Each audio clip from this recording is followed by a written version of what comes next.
Warrior Lore. Chapter 277, Breakout. Chapter 277, Breakout. Kill. The war cry signaled the enemy's charge into the valley entrance. The thick bloodthirst in the air was that from a stampede of enraged bulls. The pressure was too great even for a profound heaven expert to hold on, making it harder to breathe. They all turned pale as paper. Not only was the enemy outnumbering them many times over, but they even had the strength advantage. How were they going to come out of this one? Even Luo Yunhai, who alongside the four tigers saw charging armies on an almost daily basis, was affected.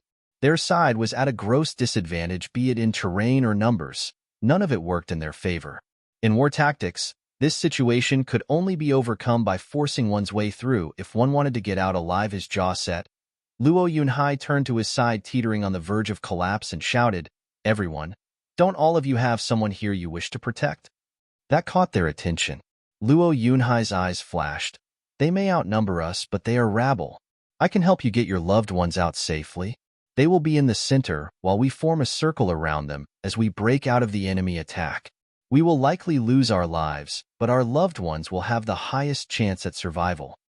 The dead eyes of his group finally sparked with a glimmer of hope. "Brother, go in the middle. I'll protect you." "Foolish child, I'm the big brother. How can I let you give your life for me? It is my duty to keep you alive." "Brother," the younger brother's eyes glistened. "Sister, stay close to the center and don't fall behind." Another brother patted his younger sister's shoulder. "Brother-in-law, go in the middle. I'll get you out for sure." "Silly boy, how can I live if you died? How will I face your sister?" the man said to his wife's younger brother. They soon shed the fear instilled by the enemy's war cry, and their hearts held a deep feeling of warmth, spurring on their will to fight to the death. Luo Yunhai nodded, grateful that his plan worked. Next up was the fight. Looking back at the savage enemy marching over, Luo Yunhai took a deep breath and, like a true marshal, he took in the entire battlefield to make use of. Zhua Fan would be so proud if he could see this boy having grown up, because Luo Yunhai's words were the right tactic for a marshal to use in this critical situation. He had to kindle the will to fight in his men. If he said something along the lines of, "Fight alongside me to survive," the effect would hardly be noticeable. Everyone considered their lives as the number one priority, and they made sure to treasure it. But how could they overcome their fears in the face of that relentless tide marching towards them? Even if he could make them fight for their own sake, it was a flimsy reason bound to crumble at first contact. Death would follow all the same at this point, but Luo Yunhai was sharp in figuring out these people had loved ones mixed in this group. He appealed to their humanity, their conscience, their responsibility, and drove them to war. Although this meant cutting their effective fighting force in half, the ones doing the protecting would give their absolute best and more to make sure their loved ones lived to see tomorrow. To instantly turn these random groups of people into a cohesive unit bent on fighting to the death was the sign of a great general. Luo Yunhai had the hopes of becoming. "Yunhai, stay behind me. Sister will protect you." Xuan Xiang's beaming face graced his eyes. She even flexed to back up her claim. Luo Yunhai let out an awkward chuckle. "Ha ha ha. I am grateful for your kindness, but I am the one commanding this charge. It's more important that I stay in front as well." Shuegang and Xuelin hoisted the overconfident and delusional Xuan Xiang behind. "Ninger, don't be willful. He's stronger than you. Listen to your brother and stay in the middle. Let your brothers get you to safety." Xuan Xiang pouted, then her eyes sparked. "Then I'll stay behind Yunhai. That way I can protect him when he needs help." Helpless, they had no choice but to agree. Behind Luo Yunhai could also be said to belong to the center of the group, somewhat, but Shuegang and Xuelin were not leaving her sides. Anything could happen in the spur of the moment, especially on the battlefield. They had to protect her. Similar scenes happened all around them as the people were determined to get their loved ones out alive. Luo Yunhai formed them into ranks, and as he stood in front of them, an old man stepped forward. "Young Master Luo, I'll be at your side to protect you. If I am to fall, please send my words to Grandmaster Zhua. My greatest regret is that I wasn't good enough to have him as my master." The old man shook his head. Zhua Fan would have a nice dumbstruck face if he was here. Wasn't this old guy the same Luijian who competed alongside Yinsong in the 100 Pill meeting? He wanted to be Zhua Fan's disciple, but Zhua Fan wouldn't hear it. But how did he end up here then? Luo Yunhai sighed. Grandmaster Lu is so determined. If not for Sir's guards, we'd have long been mere corpses on the ground. As long as we get out alive, I will think of a way to make Big Brothers will receive you. Thank you, young Master Luo. Grandmaster Lu nodded sadly. Let's talk about this after we survive. Either way, being able to show my respect to Grandmaster Zhua by helping him is gratification enough. Luo Yunhai nodded. Grandmaster Lu is so honest and righteous. Kill. The howls of war drew nearer. Luo Yunhai faced the enemy as the leader of his men, waiting. When the enemy was at the 100-meter mark, he led his own charge. For our loved ones, charge. Roar. Thunderous shouts echoed his own battle spirit, and they rushed on like a tide. The enemy was baffled at the sudden development, even as the sides clashed boom. Their morale sank to half in a blink. As if a spear pierced the great skies and left a massive hole, so did the force go through them like butter. The enemy looked dumbstruck, even the enraged Lin Xianfeng. He was watching speechless as the wedge formation went through his group. They're 100 against my 1,000. How can we not even block their charge? The wails and miserable cries rang in his ears. He looked in time to see his men flailing their bleeding arms and leg stumps in agony. The enemy was reaping through his men like a dragon. His men couldn't put up even a token of resistance, and it only drove him madder for goddamn sake. What use do I have for any of you if you can't even do this much? A bunch of damn wastes is what you all are. The man next to him stammered, Young Master Lin, this isn't our fault. They suddenly used military formations. They are only 100, but we can't even get close to them. Each time we approach, it's like we're facing 4 or 5 of them. It's baffling. Humph. What's baffling? It's just some army tactic. Lin Xuanfeng's eyes flashed eerily. Now that I think about it, that Luo clan's brat followed Dugazhantian for 5 years. It'd be odd if he didn't know at least this much. Blast it all to hell. We can't let Luo clan get any stronger. Spatting, Lin Xianfeng hopped and was gone. Then he flashed in front of the wedge formation. Lin Xianfeng. Luo Yunhai shouted, snickering. Lin Xianfeng mocked, Brat, you think you're so great now that you've been by Dugazhantian's side for a couple of years? You take me for a weakling? Think you can get away alive with just this? First I'll break your army, then I'll break your skull. Lin Xianfeng snickered and was gone again before anyone could react. He flashed in the middle of their formation and a blue tornado sprung up. It grew until it swallowed them all, careening them into the air and breaking the formation. Luo Yunhai looked up from the ground in shock. Even after Zhua Fan ripped his leg off, Lin Xianfeng had the power to face so many people. He really was one of the 6 dragons and 1 phoenix, forest fleeting dragon. He broke their formation and flung them scattered among the enemy. They were doomed. Luo Yunhai's heart sank, his final hope leaving him. What was left was to wait and have their lives reaped. Chapter 277, Breakout. August 3rd, 2021. Index, Patreon. Elite Coder. Kill. The war cry signaled the enemy's charge into the valley entrance. The thick bloodthirst in the air was that from a stampede of enraged bulls. The pressure was too great even for a profound heaven expert to hold on, making it harder to breathe. They all turned pale as paper. Not only was the enemy outnumbering them many times over, but they even had the strength advantage. How were they going to come out of this one? Even Luo Yunhai, who alongside the 4 tigers saw charging armies on an almost daily basis, was affected. Their side was at a gross disadvantage, be it in terrain or numbers. None of it worked in their favor. In war tactics, this situation could only be overcome by forcing one's way through. If one wanted to get out alive, his jaw set. Luo Yunhai turned to his side, teetering on the verge of collapse, and shouted, Everyone, don't all of you have someone here you wish to protect? That caught their attention. Luo Yunhai's eyes flashed. They may outnumber us, but they are rabble. I can help you get your loved ones out safely. They will be in the center while we form a circle around them as we break out of the enemy attack. We will likely lose our lives, but our loved ones will have the highest chance at survival.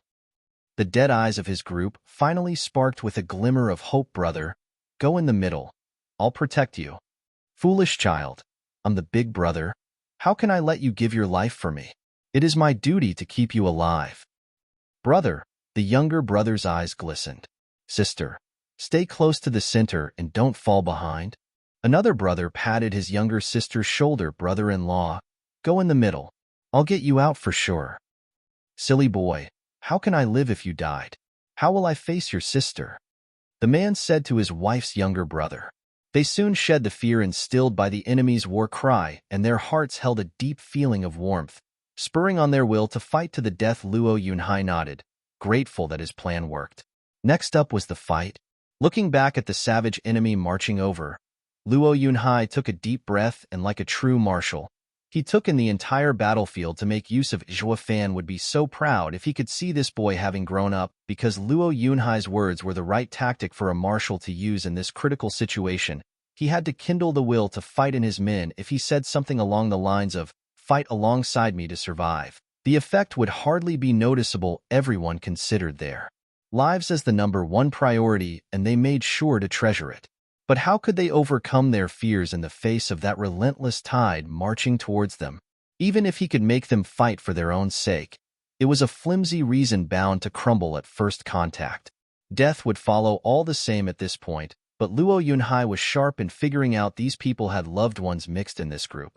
He appealed to their humanity, their conscience, their responsibility, and drove them to war. Although this meant cutting their effective fighting force in half, the ones doing the protecting would give their absolute best and more to make sure their loved ones lived to see tomorrow. To instantly turn these random groups of people into a cohesive unit bent on fighting to the death was the sign of a great general Luo Yunhai had the hopes of becoming.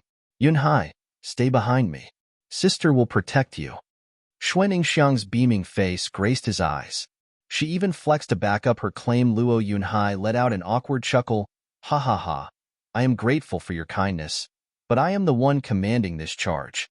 It's more important that I stay in front as well. Shui Gang and Shui Lin hoisted the overconfident and delusional Xuan Xiang behind. Ninger, don't be willful. He's stronger than you. Listen to your brother and stay in the middle. Let your brothers get you to safety. Xuan Xiang pouted, then her eyes sparked. Then I'll stay behind Yunhai. That way I can protect him when he needs help. Helpless, they had no choice but to agree. Behind Luo Yunhai could also be said to belong to the center of the group, somewhat, but Shui Gang and Shui Lin were not leaving her sides. Anything could happen in the spur of the moment, especially on the battlefield. They had to protect her. Similar scenes happened all around them as the people were determined to get their loved ones out alive.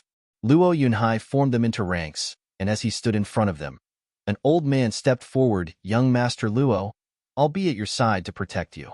If I am to fall, please send my words to Grandmaster Zhua. My greatest regret is that I wasn't good enough to have him as my master. The old man shook his head. Zhua Fan would have a nice dumbstruck face if he was here.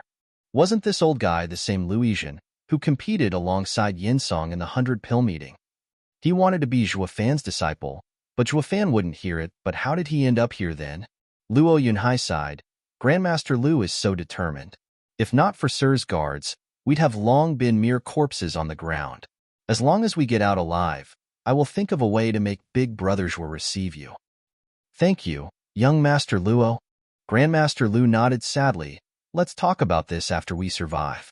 Either way, being able to show my respect to Grandmaster Zhua by helping him is gratification enough. Luo Yunhai nodded. Grandmaster Lu is so honest and righteous. Kill. The howls of war drew nearer. Luo Yunhai faced the enemy as the leader of his men, waiting. When the enemy was at the 100-meter mark, he led his own charge. For our loved ones, charge. Roar. Thunderous shouts echoed his own battle spirit, and they rushed on like a tide. The enemy was baffled at the sudden development. Even as the sides clashed, boom. Their morale sank to half in a blink. As if a spear pierced the great skies and left a massive hole, so did the force go through them like butter. The enemy looked dumbstruck, even the enraged Lin Xianfeng. He was watching speechless as the wedge formation went through his group. They're 100 against my 1,000. How can we not even block their charge? The wails and miserable cries rang in his ears. He looked in time to see his men flailing their bleeding arms and leg stumps in agony. The enemy was reaping through his men like a dragon. His men couldn't put up even a token of resistance. and it only drove him madder for goddamn sake. What use do I have for any of you if you can't even do this much? A bunch of damn wastes is what you all are.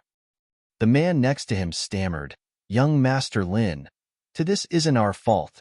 They suddenly used military formations. They are only 100, but we can't even get close to them. Each time we approach, it's like we're facing 4 or 5 of them.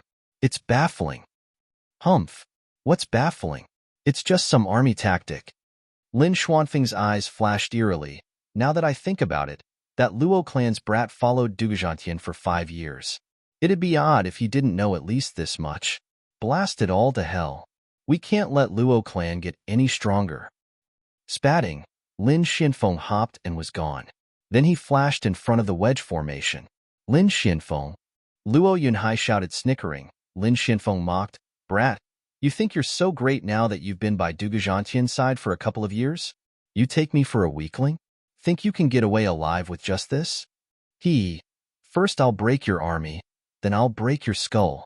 Lin Xianfeng snickered and was gone again before anyone could react. He flashed in the middle of their formation and a blue tornado sprung up. It grew until it swallowed them all, careening them into the air and breaking the formation. Luo Yunhai looked up from the ground in shock even after Zhuo Fan ripped his leg off. Lin Xianfeng had the power to face so many people. He really was one of the 6 dragons and 1 phoenix, forest fleeting dragon. He broke their formation and flung them scattered among the enemy. They were doomed. Luo Yunhai's heart sank, his final hope leaving him. What was left was to wait and have their lives reaped. Chapter 278, Void Annihilation's Power. Chapter 278, Void Annihilation's Power. The cries of agony pierced the skies as the enemy began its slaughter. With their formation broken and outnumbered 10 to 1, their hopes of surviving were dashed. Just like a mouse squeezed around by a mighty dragon, their will to fight had collapsed. Replaced by utter despair, Luo Yunhai gnashed his teeth and got onto his feet. He wanted to reorganize his ranks. He wasn't about to give up as long as there was an inkling of hope, but as soon as he got to his feet, he was kicked flying, with blood flowing from his lips, coughing blood. Luo Yunhai glared at the cocky and snickering Lin Xianfeng. "Brat, you're finished. So behave and wait there for me to take your head and present it to Zhuo Fan. I wonder what face he'll make. Humph, let's see you try.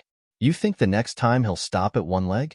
Luo Yunhai retorted in mockery. Lin Xuanfeng's mood sank dangerously low. His life was smooth sailing, the pride of merry woods.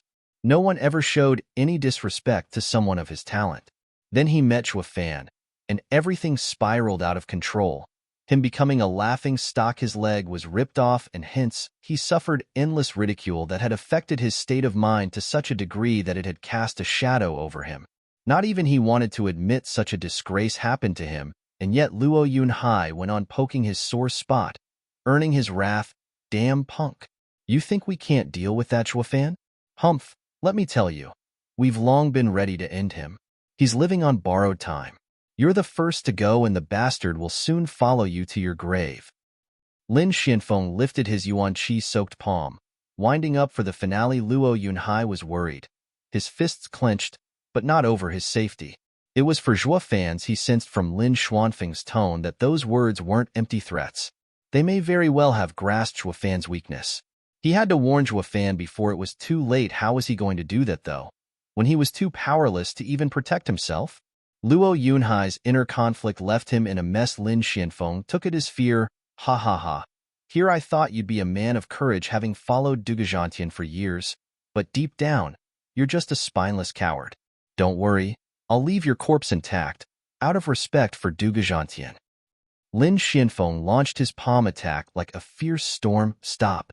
No one can harm the Luo clan's young master," an aged voice shouted, just as a red-hot flame shot for Lin Xianfeng. Lin Xianfeng only snickered. Luizhen came to the rescue with his 4th-level spiritual beast flame, but his flame looked nothing more than a candle to Lin Xianfeng. "You senile old fool dare mess in my affairs? Get lost." Thump. A flick of the hand had a blue wind scatter the flimsy flame to nothing. Luizhen spat blood and collapsed, pale grinning. Lin Xianfeng turned to Luo Yunhai. "No one's gonna save you now. Stop." It was a delicate voice this time. Xuanning popped out of nowhere and stood between them. You'll have to go through me first. You again. Squinting, he clearly recalled Xuanning shouting cripple left and right. Humph, don't you worry. Once I'm through with him, you're next. Ninger. Shuegang and Lin rushed over, but Lin Xuanfeng's flick of the hand left them sprawling and heavily wounded with a twisted smile, a promise of cruelty that was to come. Lin Xuanfeng's yuanqi exploded, and stay down. Humph, we won't die. Big Brother Zhuo will save us. Xuanning faced him without an ounce of fear. Lin Xianfeng jerked. Looking around frantic, Zhuofan, where? Is he close? Xuanning laughed. Ha ha ha, how the mighty have fallen. I knew you're scared of Big Brother Zhuo. Luo Yunhai shook his head apparently. Zhuofan did more than simply pull a leg. He had also scarred the guy mentally. You damn brat dare to lie to me. Zhuofan would never stand still in this situation if he was here. Lin Xuanfeng's anger flared. Two brats got the best of the grand and mighty forest fleeting dragon. They had scared him just by mentioning Zhuofan. He would never hear the end of it if word got out. Lin Xuanfeng's eyes looked at Xuanning with bloodthirst, wishing nothing more than to wring her pretty neck. Blasted bent. You too been a pain in my rear from the moment we met. Lin Xuanfeng's hand was wrapped in a blue wind and slapped at Xuanning chest. Luo Yunhai was too hurt to try and stop him. He could only watch the sinister palm inching towards Xuanning chest. Big Brother Zhuo. Xuanning cried, her eyes focused on the dead thunder ring. Then she closed her eyes and prayed for a miracle. Luo Yunhai could only sigh. Zhuofan was no god. It was impossible for him to watch over her around the clock like a guardian angel. Shuegang and Lin crawled on while bleeding in a desperate attempt to reach her. Why was their foolish sister so zealous in her faith? The last two times were sheer coincidences. Zhuofan won't always watch over you when you need him the most. So why are you so stubborn? Lin Xianfeng laughed. Zhuofan won't come brat. Die. Ha ha ha. Though clueless, their entire drama was laid before Zhuofan's eyes. 2 miles out, thanks to his soul sense, he saw how Xuanning and Luo Yunhai were together, and he also saw Lin Xuanfeng's strike closing in on them. Zhuofan's right eye flashed with 2 golden halos, and an invisible beam shot out, passing through any and all obstacles, straight for its target. Divine Eye of the Void's second stage, Void Annihilation whoosh. It shot fast as light, passing through everything like they were nothing in the middle of the slaughter. A hum became apparent as a sudden hole appeared on the men in its path. Without any warning, blood flowed, even as the men were oblivious to their doom. It was just too fast, too sudden. Lin Xuanfeng's hand was inches from Xuanning when the hum passed, robbing him of his hand. It left behind a bleeding stump. Lin Xianfeng was too dumbstruck to even react. Was that? Why is my hand gone? He didn't even feel a thing. One moment it was there, and poof, gone the next. It was faster than getting it chopped off. Xuanning and Luo Yunhai were equally baffled. Lin Xianfeng stiffly looked around to see a line of men with oddly missing parts of their bodies, bleeding out. Looking further, he saw a hole in the valley's side, black as night. Zhuofan used Void Annihilation from 2 miles away to rob his hand and anything in its path. It was an all-powerful ability able to target anyone regardless of distance.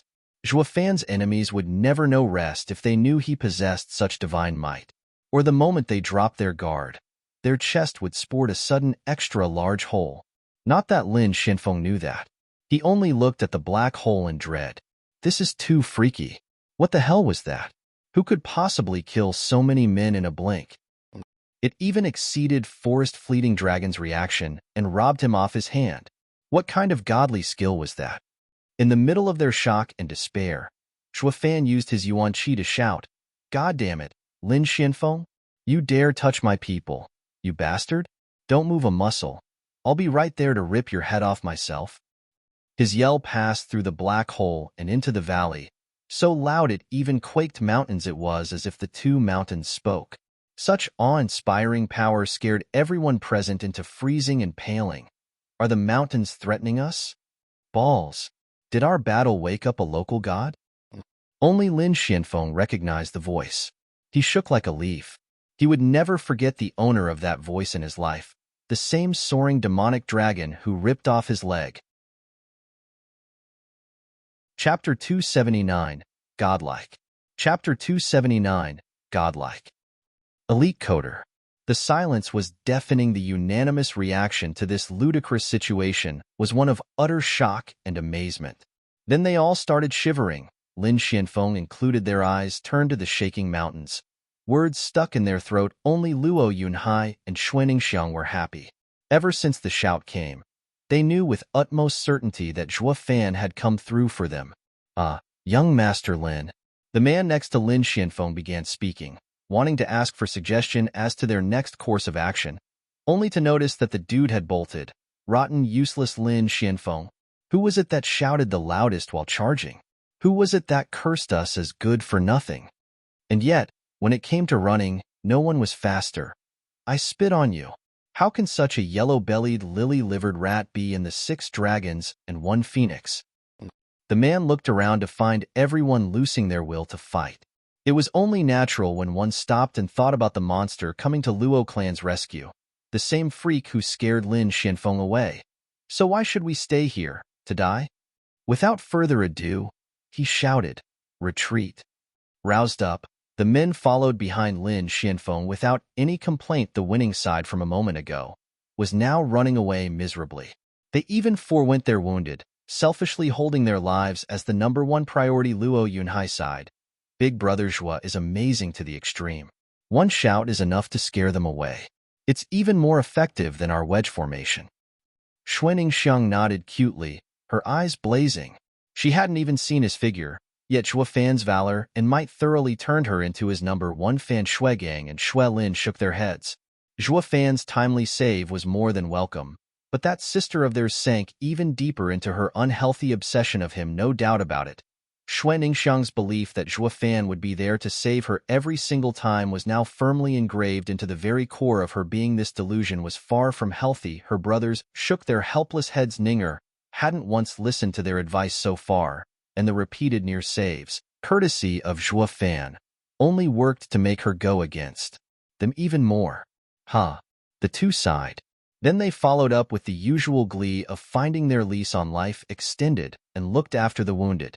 15 minutes later, a thunderclap signaled the landing of a black figure. They were greeted by none other than soaring demonic dragon, Zhuo Fan. Surveying the battlefield, Zhuo Fan cursed. That blasted Lin Xianfeng ran again. The next time he won't be so lucky. I'll make sure to pull his other leg and get him to crawl like a beggar. The people were scared, but the reverence was obvious from their expressions of Tianyu's youngest generation. Only soaring demonic dragon dared challenge 6 dragons and 1 phoenix. If it were them, not in a million years would they even conceive such a radical and preposterous idea. Not to mention suicidal, it only made them see Zhuo Fan in a new light, holding him in complete admiration. This was a truly fearless man, a man of courage and endless valor. Ignoring these peasants, Zhuo Fan's eyes snapped to Xuaningxiang and Luo Yunhai in glee. Are you all right? Xuaningxiang shook her head, bashful. Don't worry, Big Brother Zhuo, I'm fine. I knew you'd come and save me. She then touched her thunder ring. Zhuo Fan chuckled and waved. As the thunder ring on his own hand glinted, Big Brother Zhuo, Grandmaster Lu already gave me a healing pill. I'll soon be back to full health. Luo Yunhai smiled with a pale face, raising an eyebrow. Zhuo Fan turned to the old man. Grandmaster Lu? Ha, Grandmaster Zhuo, it's been a long time. Lu Yizhen bowed. Zhuo Fan was puzzled. What are you doing here? Didn't esoteric debate have the 30 years age ban? Grandmaster Lu, how old are you really? Grandmaster Zhuo, I am not a participant. Nor did I know Beast King Mountain was to be the location for the esoteric debate's final battle. It was pure coincidence. Lu Yizhen explained. Sizing him up, Zhuo Fan was very much doubtful still. Really now? Honest to God. It must be fate for me and Grandmaster Zhuo to meet again. Lu Yizhen's genial response came. Zhuo Fan snickered. Oh please, cut the act. What fate could possibly be tying us? Lu Yizhen hanged his head. Luo Yunhai interjected. Big Brother Zhuo, we were lucky to have Grandmaster Lu here, or many more would have perished. He is Luo clan's benefactor. I heard he is very eager to take you as his master. What if? Lu Yizhen, it's been so long yet you're still dead set on this idea? Zhuofan cut him off with a stare on Luizhen. Luizhen nodded furiously. Yes. Grandmaster Zhuo's alchemy is the pinnacle among all the alchemists I've seen. To be your disciple is my lifelong wish. In that case, Zhuofan squinted. Fine. We are short on hands, and your timely arrival is most welcome. If you can protect the Luo clan in this esoteric debate, I will be inclined to reconsider your request in favor of your rendered services. I will do my very best and live up to Grandmaster Zhuo's expectations.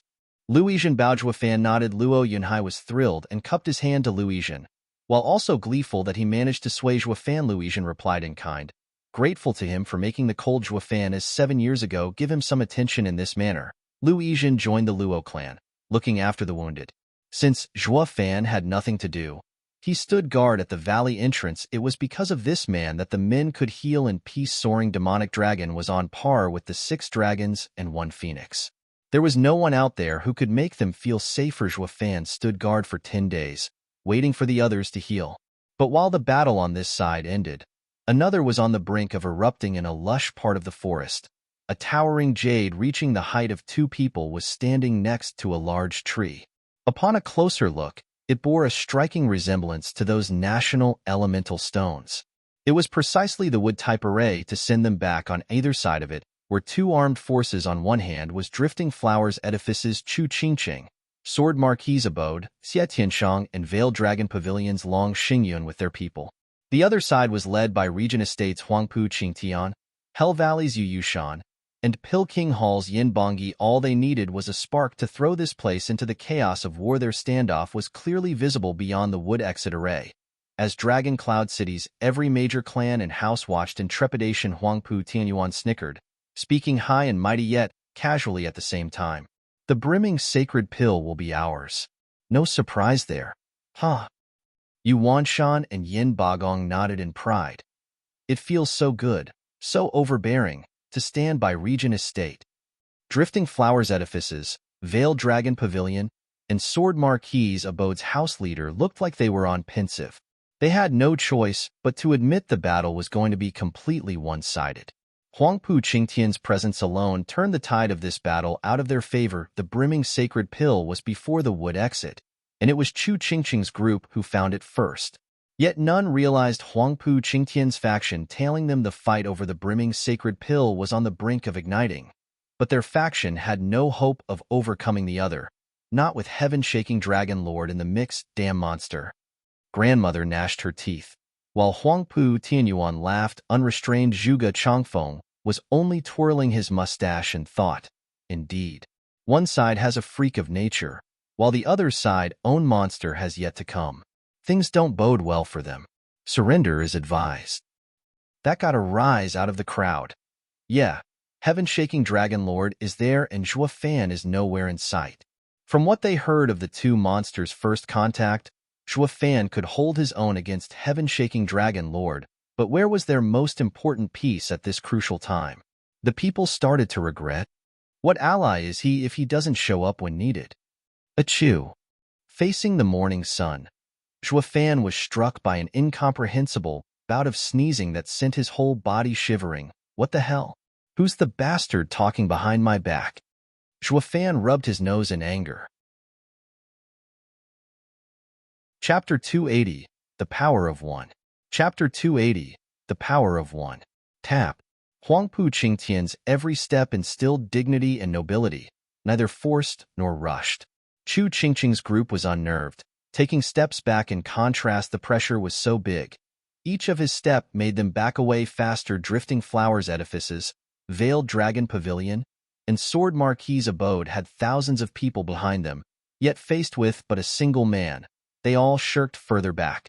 A truly laughable and ridiculous scene, yet to the parties involved, humor was the last thing on their minds. When faced with the head of 6 dragons and 1 phoenix, Huangpu Qingtian, all they could feel was fear and dread. Yu Yushan and Yin Bongyi had thousands behind them as well that just stood there, watching the other faction with contempt. In the face of Huangpu Qingtian, anyone would end up a sorry sight if they switched places. Yu Yushan's group had no doubt in their mind they would end up the same way as to why the situation devolved in such a way. It all came down to Chu Qingqing's groups. Rotten luck. Or maybe having known so little about Regent Estate, yet insisting on making an enemy out of them. How long are you going to shirk back? Huangpu Qingtian stopped at some point, with a beaming and noble smile. Hand over the brimming sacred pill and I'll let you go. Frowning, Chu Qingsheng gnashed her teeth in silence. Her allies clenched her fists at the naked scorn handing over what the three houses found was total humiliation. Long Xingyun muled. Its best were flexible. And smiled. Young Master Huangpu. Is this how Regent Estate's eldest young master carries himself? You're no different from a shameless bandit at this point. There are 4 brimming sacred pill out there, so why are you after ours in particular? Ha ha ha, Long Xingyun. I knew you're a smooth talker, preaching sophistry. True, Regent Estate isn't too keen on robbing you. But did you forget? This here is the esoteric debate, where might makes right. Everything belongs to the strongest. With a snicker, Huangpu Qingtian's eyes flashed with greed and snatched at the air.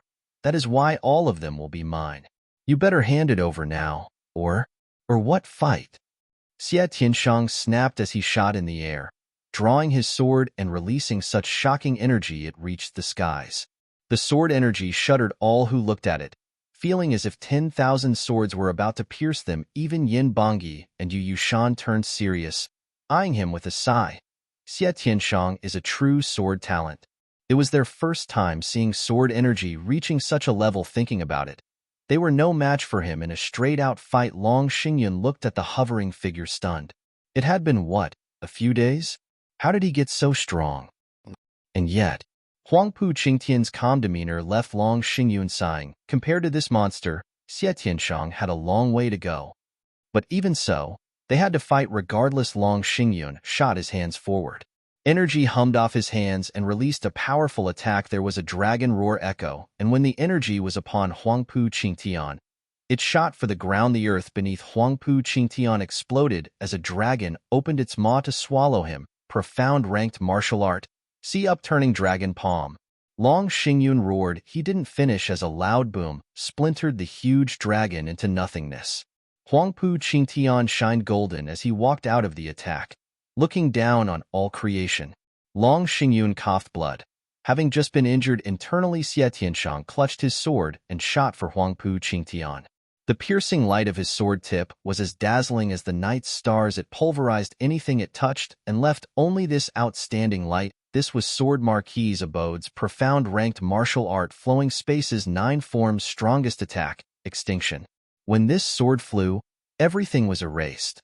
Abode Lord Xie Xiaofeng watched in awe and pride, his house's strongest move being unleashed just beyond the wood. National elemental stone. The son had surpassed the father with how much stronger the move was than his own.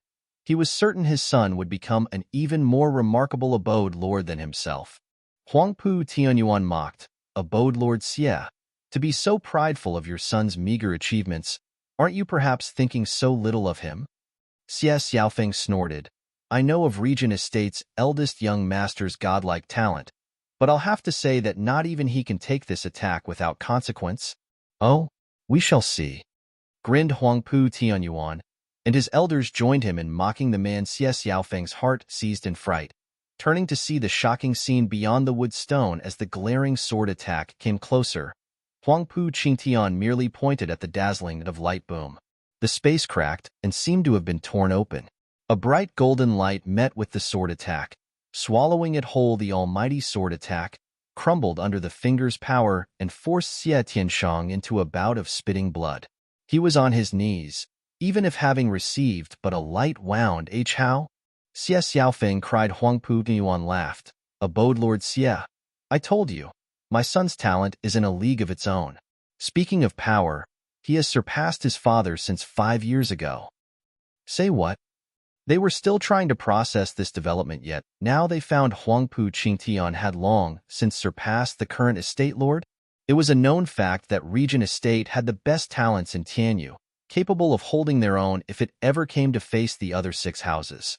Huangpu Tianyuan was of an even greater talent and a peak profound heaven cultivator as well. That made him the strongest profound heaven cultivator in Tianyu. Yet here he was stating Huangpu Qingtian surpassed him since 5 years ago.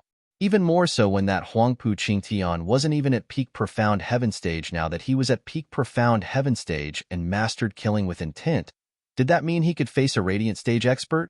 Tage, how on earth can one beat that?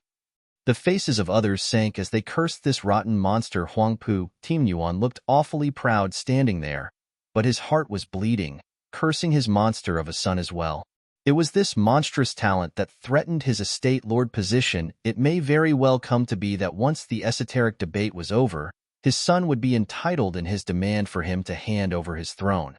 That was one outcome. He never hoped to see it went so far that he even hoped his son would die at Zhuo Fan's hands. Of course, there was no way he'd be so open as to share his thoughts. Huangpu Qingtian was the hope of all venerables, if not the entire region estate. Any that dared to even show a hint of dissatisfaction with him would be culled on the spot, estate lord included. The venerables would make sure of that. Huangpu Qingtian was the apple of region estate, their hope for the future, and they weren't about to let it be snuffed out. Huangpu Tianyuan looked on at the prideful and imperial figure beyond the wood national elemental stone with killing intent. Huangpu Qingtian put his finger away and laughed at the kneeling Xie Tianshang. Ha ha ha, how amusing. Who knew you could grow so strong in such a short time? You're way stronger than those two behind me. Pledge yourself to me, and you won't regret it. They all looked shocked. This was daylight talent robbery. He. I am from Sword Marquis's abode. It is not my choice who our allies are. Xie Tianshang laughed. Happy Huangpu Qingtian was finally giving him some time of day. Huangpu Qingtian shook his head. Stubborn fool. Whether the 7 houses or the whole world, it will be ours. Those old geezers will soon find themselves between 4 walls and 6 feet under. Why would you care about their decisions? Just agree, and the entire Sword Marquis's abode will agree as well. Huangpu Qingtian turned to Chu Qingqing and Long Xingyun. You two as well. Swear yourself to me, and the esoteric debate will end here and now. The 7 houses will be eternally one. Not just Chu Qingqing's group was shocked, but even Dragon Cloud City's side's clan elders watched Huangpu Qingtian incredulous. It was the leader of a clan that made decisions, not their top disciple. Yet this Huangpu Qingtian not only circumvented his estate lord, but even spat in the face of the rest of those geezers. This was a gross lack of respect, a power play and disregard for the others above his station. This was something no one, not even young masters of other houses, would dare to utter. Yet Huangpu Qingtian did this out in the open. He didn't even care that he was stealing his father's position. They all turned to see Huangpu Tianyuan's face ashen from anger, while the elders couldn't care less. They even nodded. At that point, people realized that this was perhaps the true power of a monarch. Chapter 281, Blizzard Dragon Slash. Chapter 281, Blizzard Dragon Slash. In front of the National Elemental Stone, the people stared shockingly at Huangpu Qingtian, especially Luo Yunchang. She was sweating and plagued with worry. If the 3 houses' disciples fell to Huangpu Qingtian's wild and overreaching ambition, it would be tantamount to throwing Zhuo Fan to the wolves. No matter how strong Zhuo Fan was, he couldn't face all 7 houses' experts by himself.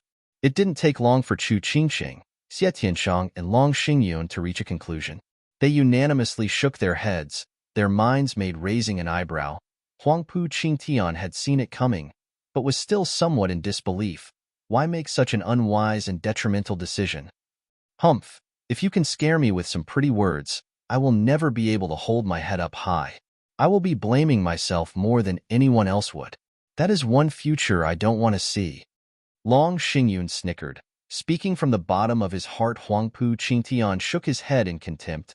What value could dignity and self-respect have in the face of true power? This is your only chance. Take it, or become my enemies. The 3 saw the determination in each other's eyes, and were resolved to fight alongside each other. Huangpu Qingtian snorted. You asked for it. Don't come crying later when you're starting to regret. Huangpu Qingtian disappeared with a light step. The next thing they knew was his sudden appearance before the trio so fast. The 3 jerked. They knew Huangpu Qingtian was the strongest, but had heard nothing of his speed, which was obviously even higher than Lin Xianfeng. They couldn't even react as they were already on the ground. How did his cultivation reach such perfection, having both unbridled power and unmatched speed? damn monster. The three gnashed their teeth in shock. But they were still 6 dragons and 1 phoenix and recovered their calm quickly. Chu Qingqing grabbed her allies and covered them in a cold barrier. The two then attacked. Xie Tianshang's sword flashed and Long Xingyun's palm held a dragon image. Perhaps Chu Qingqing's cold had an influence, as the sword wave and the dragon image fused with the coldness while passing through the barrier. They transformed into a huge attack that slammed towards Huangpu Qingtian. This sword attack was tens of times stronger than Xie Tianshang's previous attack. Even Huangpu Qingtian had to get serious. They know a combination art? How? Yin Bongyi and Yu Yushan cried in shock. Those watching the show beyond the national elemental stone were slack-jawed. A combination art needed the users to be in tune at the intrinsic level from a young age. But for 3 of them to achieve it, not to mention being no more than strangers before the esoteric debate, it boggled the minds of all those witnessing such a miracle. Only grandmother knew why this was made possible by Chu Qingqing. Speaking of monsters, Chu Qingqing didn't lack in that department. Just that her monstrous talent went in a different direction. Blizzard Dragon Slash. The 3 shouted, and the sword image howled. It stormed Huangpu Qingtian, freezing everything in its wake. Even the number 1 monster, Huangpu Qingtian, had another thing coming if he took this attack with the same carefree attitude as before. For the first time ever, Huangpu Qingtian's face showed shock. Who knew these 3 could combine their power? Who knew they could unleash such an onslaught? Gnashing his teeth, Huangpu Qingtian grabbed the slash with his naked hand. The worst thing to do in this case, it exploded into 9 ice dragons, hammering Huangpu Qingtian from all directions. Boom! A loud noise shook the heavens, but no explosion occurred. Once the cold air scattered, Huangpu Qingtian was encased in ice. He froze in the grasping motion from before, giving the impression that even his soul was frozen. Eldest young master Yu Yushan and Yin Bongyi panicked and looked at Chu Qingqing's trio with shock. They could actually handle heaven-shaking Dragon Lord Huangpu Qingtian. Beyond the national elemental stone, the audience couldn't believe what they were seeing. The almighty Huangpu Qingtian was frozen over by a combination art. None saw it coming. Only drifting flowers, edifices, sword marquees abode, and veiled dragon pavilions. Higher-ups grinned in pride. They finally turned things around, but the eerie calm regent estate held itself in, threw them into worry and doubt. Can it be? Grandmother's heart sank. Roar. A dragon roar got everyone's attention. The smiling Chu Qingqing and her allies had no time to celebrate as they turned to the source. Huangpu Qingtian. In the middle of that iceberg, sported scales. They shone golden, and then a golden dragon shot from him into the sky. The iceberg exploded into pieces, setting the stage for a shiny and golden Huangpu Qingtian to step out of the remains in all his glory. The golden dragon made a circle above him before going back into his body. It's the same as before, in Dragon Cloud City. What is that thing? Long Xingyun muttered, shell-shocked at the disappearing golden dragon. Huangpu Qingtian's face was unsightly as he spat. I have to give you guys credit. There's hardly anyone in this world who can bring me this close to defeat. Not bad at all. But this is precisely why I have to thoroughly beat some sense into you, so no one would challenge their king. Huangpu Qingtian's eyes flashed with bloodthirst as he shot forth. The 3 jerked and held hands again. But Huangpu Qingtian's uncanny speed and dreadful might came at them in the form of a palm 9 dragon's diamond body, dragon-empowered claw. Huangpu Qingtian's eyes flashed and struck without hesitation. Chu Qingqing covered the trio in a cold barrier, but it crumbled before the attack even arrived. With a loud boom, the earth sank, as if from a meteor strike. Leaving a 100-meter-wide crater, the trio spat blood, feeling the huge pressure bearing on their shoulders, stopping them from even moving. This was Huangpu Qingtian's power, and this was the power of but one palm. They banded together and encased him in ice. But even that wasn't enough to even scratch him. This monster appeared, for all intents and purposes, invincible. The 3 sighed and had a defeated look. Having finally realized the difference between them, Huangpu Qingtian took in their pain, disappointment, and despair. With a cold eye, take out the brimming sacred pill, Huangpu Qingtian said, or I will go through each and every one of you here in my search. Huangpu Qingtian's look scared the 1,000+ people behind the trio. He treated them like dirt, needing only to pinch them before popping. Xie Tianyang wished nothing more than to give his all in fighting him, but when he recalled what his brother had said earlier, he forced it down, but the resentment only burned hotter in his heart. Chu Qingqing closed her eyes and her hand held a vial. She held her shaking hand and said, "Just take it and go." "Humph, why go through all this trouble when you could have spared yourself the suffering by taking it out from the start?" Huangpu Qingtian sneered as he left with the vial in hand. He was far from done mocking them, though. "I'll let you guys off, this time. But in the off chance you find another brimming sacred pill, do think of me and fetch it over. As you very well know, only the strong are entitled to wealth. You guys are sorely lacking, ha ha ha." The endless humiliation struck the trio hard. But not even their best could harm Huangpu Qingtian, the audience, beyond the national elemental stone side. Huangpu Qingtian was of such insane power that not even a combination art between three geniuses could do anything to him, as they all had gotten so engrossed in the show. They had failed to notice two shadows hiding in the bushes. One of them snickered at Huangpu Qingtian leaving. He, this kid ain't half bad. He's just as they say, and the one we need. At least we didn't come to Tianyu for nothing. The other shadow looked in another direction, however. The first one noticed and found him eyeing Chu Qingsheng. "Humph, by the looks of things, that crotchety geezer has found his target as well," he sneered. Chapter 282, Challenge. Chapter 282, Challenge. "Sister Qingqing, are you all right?" Xiao Dandan rushed a helping hand to Chu Qingqing. Xie Tianyang and Long Xingyun were helped by Xie Tianshang and Long Jie with Long Kuei. All of them watched the triumphant king strut away with bitterness. Even the thousands of vassal disciples lowered their heads in despair. Drifting Flowers edifices, Sword Marquis abode, and Veiled Dragon pavilions' morale was thoroughly shattered by Huangpu Qingtian. What could possibly instill a sense of courage in them now, to face the one who looked down upon them with such scorn? Yin Bongi and Yu Yushan, along with the nice doggies left behind, were full of crass and haughty looks. It seemed that following a master had its perks. A perk of showing off. By no means did they want to let this slide.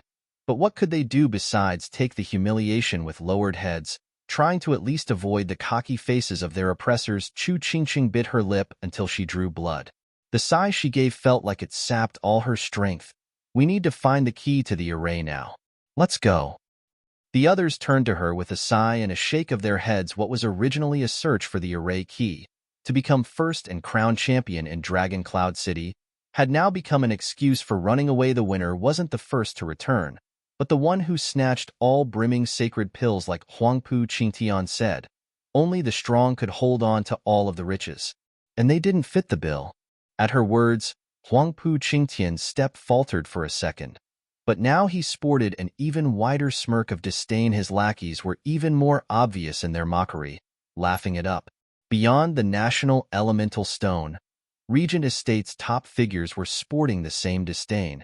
To the sinking and wretched feelings their opposing faction was wallowing in, this battle had seemed to predict the winner. There was no point in fighting any longer. The gap in power was too huge to be even bridged. Rustle. At the sudden sound, Huangpu Qingtian snapped his eyes on the source with a frown. "Who's there?" Whoosh. A panicked and bedraggled figure hopped out. He found Huangpu Qingtian and burst in tears of joy. "Eldest young master, I finally found you. Save me." "Oh, it's you." Huangpu Qingtian squinted. "Lin Xianfeng, you look like you've seen a ghost." How the mighty had fallen. Lin Xianfeng, of 6 dragons and 1 phoenix, used to be a man of culture, of dignity. Now look at him. He was nothing but a bum scared of his own shadow. Although not undeserving, since he was also sporting a missing hand. Not just Huangpu Qingtian's team, but Chu Qingqing's side as well jerked. The one-legged man may be half crippled, but he still had some fight left in him. He would never look so jittery even if he met some serious danger, and yet, look at him now. He was like a rabbit scared of his own shadow. What could have driven such fear into a man such as him? "And you call yourself Forest Fleeting Dragon?" Uncaring and ignorant of the looks he got, Lin Xianfeng dashed behind Huangpu Qingtian, shivering and pointing at the trees. "Eldest young master, save me. That freak is coming."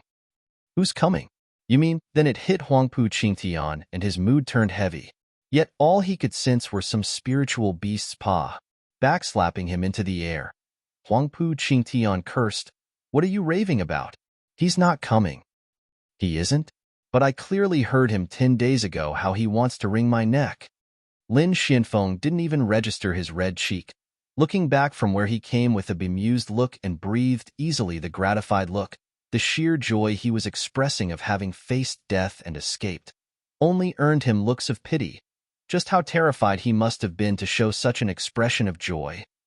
Beyond the national elemental stone, sympathizers of Chu Qingqing's faction found Lin Xianfeng to be in an even worse state. Mary Wood's house lord Lin was between red and blue. The anger he felt from being shamed by this brat was barely contained. You friggin', I didn't send you to esoteric debate to flounce around and shame me, but to make me look good. Oh, the cruel, cruel irony. He was mocking drifting flowers edifices and the others getting stung by Huangpu Qingtian. But now it was his turn to face the music. He saw how his disciple disgraced him so, and swished his head back in shame. That's karma. Chu Qingqing's team's eyes held a glimmer of hope. Huangpu Qingtian glared at Lin Xianfeng with a cold face. You're saying you saw him 10 days ago? But how did you get out alive? He could have easily killed you if he wanted to. I never actually saw him.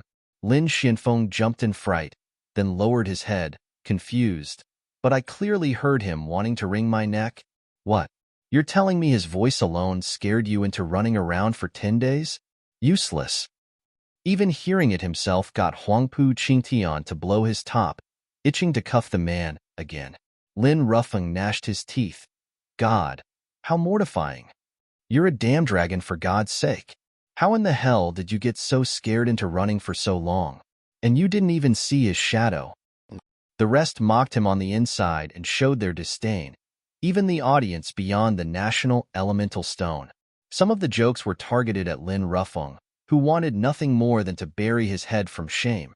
Even the broads from Drifting Flowers edifices know to fight back against an impossible enemy, yet you jumped the gun, scared from just his voice. Lin Xianfeng could practically feel the ridiculous looks boring holes in his back and snapped at his snickering allies next to him. What are you laughing at? You'd have run with your tail between your legs just the same if it were you instead. Haha, yeah, that brat sure is a calamity. We admit we'd never face him alone, but even so, none of us would be so quick to lose their heads just from his voice. At the very least, we'd wait to see him, you know? Ha ha ha. Yin Bongi and Yu Yushan laughed it up. This only worked to launch the ones behind those two houses into a full-blown laughter. Though they did have the modesty to shut up quite fast. In fear of what Mary Woods might do, one couldn't tell what was worse. Stifling their obvious laughter, evident from their red faces, or letting it out. Lin Xianfeng went purple now and barked, "You know nothing of how deadly that situation was. The guy didn't show himself, but he took my hand from 1,000 miles. You'd have run too if you met with such a creepy situation." Lin Xianfeng was still hopping about, his face a mask of anger. The laughter stopped and all eyes drew on the smooth stump of his arm. The dread creeped up their spines and robbed them of any jovial mood they ever had. This can't be. Huangpu Qingtian squinted and pulled the arm closer. You're saying you never saw the guy, yet he took your hand? I didn't even realize what happened, and the next thing I knew my hand was gone. And when he was threatening me, even the mountains quaked, as if a mountain god awoke. I was scared out of my wits. What else was I supposed to do but flee? Lin Xianfeng wiped his brow from the foreboding feeling. The rest were tongue-tied. Someone can actually do that? Take Lin Xuanfeng's hand, without his knowledge, from 1,000 miles away? Everyone, even the audience back in Dragon Cloud City, was horrified. Such creepy ability was beyond the grasp of even a radiant stage expert. Huangpu Qingtian squinted and shouted at Chu Qingqing, "Tell that brat that we will be 10 miles east of here. If you want the brimming sacred pill back, tell him to look for me. I'd like to see him try taking it from 1,000 miles away." Huangpu Qingtian flicked his hand and left filled with battle spirit. The only one capable of stirring his will to fight may very well be Zhuo Fan, and the whole of Tianyu. Chu Qingqing's gang was stunned. A challenge. one handed out personally by the glorious heaven-shaking Dragon Lord, Huangpu Qingtian. This was the greatest respect any martial fanatic could dream of. Xie Tianshang was practically green with envy. If Huangpu Qingtian had given a challenge to him instead, he'd be bouncing and skipping in joy all year long. Taking a deep breath, Chu Qingqing said, "The brat is cold and ruthless, but he is our only chance at winning this. Everyone is going to go and find Zhuo Fan." Yes, Zhuo Fan was their only and last hope. Chapter 283, Reversal. Chapter 283, Reversal. 100-man team was strolling through a dark and gloomy forest. They talked and laughed as if the deadly beast King Mountain was a mere sideshow. The youth in the lead looked thoroughly bored, making sure to point it out every other step with a long-drawn yawn. He was the fear of all 6 dragons and 1 phoenix, the one and only soaring demonic dragon, Zhuo Fan. Ever since he rescued this lot, he was made leader on the spot and was now taking point as they trekked through the woods. These guys were also weak as hell, being from 3rd and 2nd-rate clans, hardly fast enough to keep up with him. And so, he had no choice but to put a brake on things and slow down. The start of the trek was filled with a somber mood, in fear of what was to come. But after a few encounters with 4-5 to level spiritual beasts, each punctuated by Zhuo Fan's dirty look, it all changed. They were enraptured by Zhuo Fan's power, bringing not just a little sense of security in this hellhole. It got so bad they were treating the final battle as a sightseeing trip. As long as Zhuo Fan was around, their safety was guaranteed. Relaxation was given at this point. Zhuo Fan wished nothing more than to dump their sorry asses, but with Luo Yunhai having received Dugu Zhantian's righteous education, he was forced to bear with these deadweights in their painfully slow search for keys and exits. Honestly, Zhuo Fan wasn't looking for brimming sacred pills, but for a way out. His dearest wish right now was for an exit and keys to get rid of those pests behind him and be home free. Bummer he was still stuck in this forest and wasting 5 days on top of that. Not only he didn't find a single key, the exits as well seemed bent on eluding him. Zhuo Fan sighed for the umpteenth time, twisted his head back at the laughing bunch, and snapped, "Cut the chatter. We're not on a tour here. Be more serious and keep a close eye out for any exits or keys. Leave no bush unturned. The faster we find them, the faster we leave this place. You'll be safe then, and I'll be free. Got it?" "Yes." A shivering response welcomed Zhuo Fan's prestigious order. But gone 3 minutes, and they were at it again. Without danger breathing down their necks every minute of the hour, anyone would chill out and relax knowing their lives were in safe hands. Zhuo Fan's mood sank even lower, wishing nothing more than to throw these useless guys to the wolves, or any spiritual beast for that matter. He couldn't, though. Not with the genial and kind Xue Ningxiang around. Mercy me. Since when was I such a softy? Zhuo Fan's anger was flaring again. Xue Ningxiang's charming and sweet smile came just in time, and she placed a bright flowery wreath on him. "Big brother Zhuo, for you. Please don't be angry."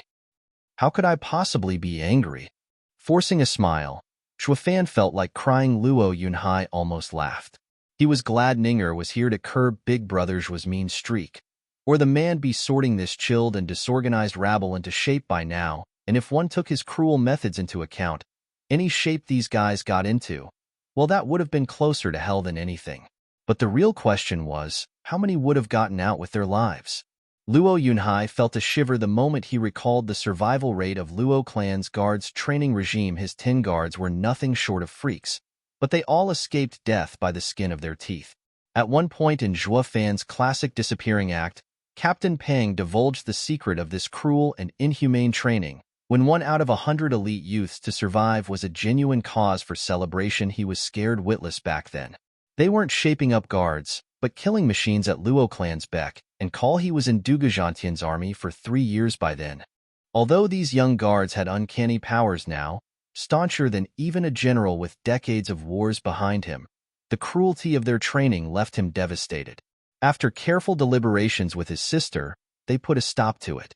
Luo clan was no longer welcoming youths to train. He hadn't met with a good opportunity to break this news to Zhuo Fan either. More like he didn't have it in him. He was scared for his life that Zhuo Fan would flip out and would start cursing him to high heaven. It got so bad that he decided there, and then to keep this buried for all eternity. "Russell." The sudden movement from a bush earned Zhua Fan's interest. Who's there? Come out now, or stay dead forever. Big brother Zhua. It's me. A shy voice followed the appearance of Dong Xiaowan's red face, followed by a sighing Dong Tianba. Every single time his sister saw Zhua Fan, she'd swoon and turn bashful, despite the guy never giving her second looks, and sure enough, Zhua Fan turned to Dong Tianba. It was only Xuanning who rushed over and grabbed the girl's hands in joy. Sister Warner, you're all right? Dong Xiaowan smiled and sneaked a peek at Zhua Fan. What's wrong? Did you not find any other allies? Then join us, the weak, women, and the children team. Zhua Fan pointed back at the casual rabble. Xuanning and Dong Xiaowan giggled. Xuanning rolled her eyes. Big brother Zhua, where are we weak? We, 100, even fought back Lin Xuanfeng's 1,000, though we were routed in the end and suffered a miserable defeat. Xuanning stuck out her chin, while the said 100 nodded with red faces in a dark, brooding mood. Zhua Fan glared back. You dare admit it when you're now just a lousy and lazy bunch? Isn't it your fault? Xuanning smiled. Her words were quite sharp. It's your fault for being so strong. With you being our bastion of safety, we have no reason to even think about fighting. Zhua Fan felt like crying. How does that sound logic? But thanks to Xuanning intervening, Zhua Fan readily accepted those words. If it were anyone else, he'd kick him to the moon. Dong Xiaowan looked at Xuanning in admiration for being able to poke fun at Big Brother Zhua. So casually Dong Tianba shook his head at his sister's infatuation and said in all seriousness, Brother Zhua, I'll be honest. I have been looking for you by the order of Edifice Lord Chu. Chu Qingcheng. Zhua Fan felt uneasy. Shouldn't she be out there looking for keys, exits, and brimming sacred pills? What's she doing going after me for? Dong Tianba said, it's not quite correct to say it's Edifice Lord Chu, but Huangpu Qingtian issuing you a challenge. He has a brimming sacred pill with him and heard of you taking Lin Xuanfeng's hand without even showing yourself. He thus challenged you to try and take the pill from him. So he picked a spot to defend, waiting for me to answer his challenge? Zhua Fan raised an eyebrow. Dong Tianba nodded. Yes. Then let the sucker wait. I'll just go get the other 3 brimming sacred pills, the keys, and find the exits. Only then I'll get the last pill from him, and I'll be the true winner. Zhua Fan grinned. Ha ha ha. We now have time in spades, and you guys need not worry about meeting Regent Estate. So split up and search, particularly for the brimming sacred pill, and you'll be rewarded. Ooh. They cheered. Infected by Zhua Fan's enthusiasm, Dong Tianba was stunned. Wait, brother Zhua. Won't honoring the challenge make the people call you coward? You're our ally. Don't you care about our reputation? We will never be able to lift our heads in their presence, a laughing stock to the world. We are all waiting for you to bring about a reversal. Fool, just say you didn't find me. It'll work just as well. Plus, what does some lame thing like honor help me anyway? Once I get everything, I'll go bitch slap him good. That's the best way to earn the ultimate victory. So what's all the need to fuss about reversals and what not? Zhua Fan grinned, finally in a perky mood. I never ever cared about such empty things in my life. What I can feel and use is what truly matters, haha. The rest laughed as well. Soaring demonic dragon was unorthodox, that was for sure. Now they saw why he was Regent Estate's headache over the last decade. You think some measly challenge is enough to force one into showing up? For what? Something as ephemeral as honor. While he in fact spits on anything remotely resembling it. He has none to begin with too. So what are you going to do now, huh? Soaring demonic dragon is not your average cultivator. He is the quintessence of demonic cultivation. None saw Zhua Fan for a coward, despite how it looked. Instead of thinking he was a disgraceful and honorless bastard, they thought of him as a man of courage and deep cunning. He played his enemies like a fiddle. That was how a true leader should act, following him. My future is limitless. Dong Tianba knew Zhua Fan's character and sighed. I have no choice but to report back to Edifice Lord Chu about your response. But Edifice Lord Chu won't just stand the humiliation and will one day. Hold up, Huangpu Qingtian is challenging me. So if I won't go, she'd only be shamed to have such an ally. What's this stand for humiliation anyway? Zhua Fan bemused. Dong Tianba sighed, recounting what happened. To the somber Zhua Fan Dong Tianba finished with, in despair, Edifice Lord Chu told us to look for keys and go home. But Huangpu Qingtian's challenge brought about a glimmer of hope. And since you refused to honor it, fine, I get it. Zhua Fan dismissed him. His eyes were raging, his fists clenched. Since he started all this, then I will have to finish it. Dong Tianba was in glee, but not for long. What Zhua Fan said next got him shuddering. He will have to pay dearly for messing with my people. Chapter 284, Whipped. Chapter 284, Whipped. Ever since Chu Qingqing got Huangpu Qingtian's challenge, her team didn't move from their spot, standing right next to the wood exit stone in the lush forest. Only the men under them were running to and fro in search of Zhua Fan, but even after 9 days, none that returned was bearer of any good news. This only worked to sink their moods even lower, not knowing when they could turn this humiliation around. It couldn't go on for much longer, or their morale would collapse. There was no point by then to drag this esoteric debate out, and going back home would be most advisable. Everyone sighed. Who knew the esoteric debate would be so cruel to them, to put their entire hopes on just one man? The audience beyond the National Elemental Stone were looking quite eager. Be it Drifting Flowers Edifices or Regent Estate, each hoped to see Huangpu Qingtian and Zhua Fan duke it out. To see who was the real victor in this final battle, the wood stone exit is up ahead. Yeah, Edifice Lord Chu is waiting there with the other. A familiar voice entered their ears.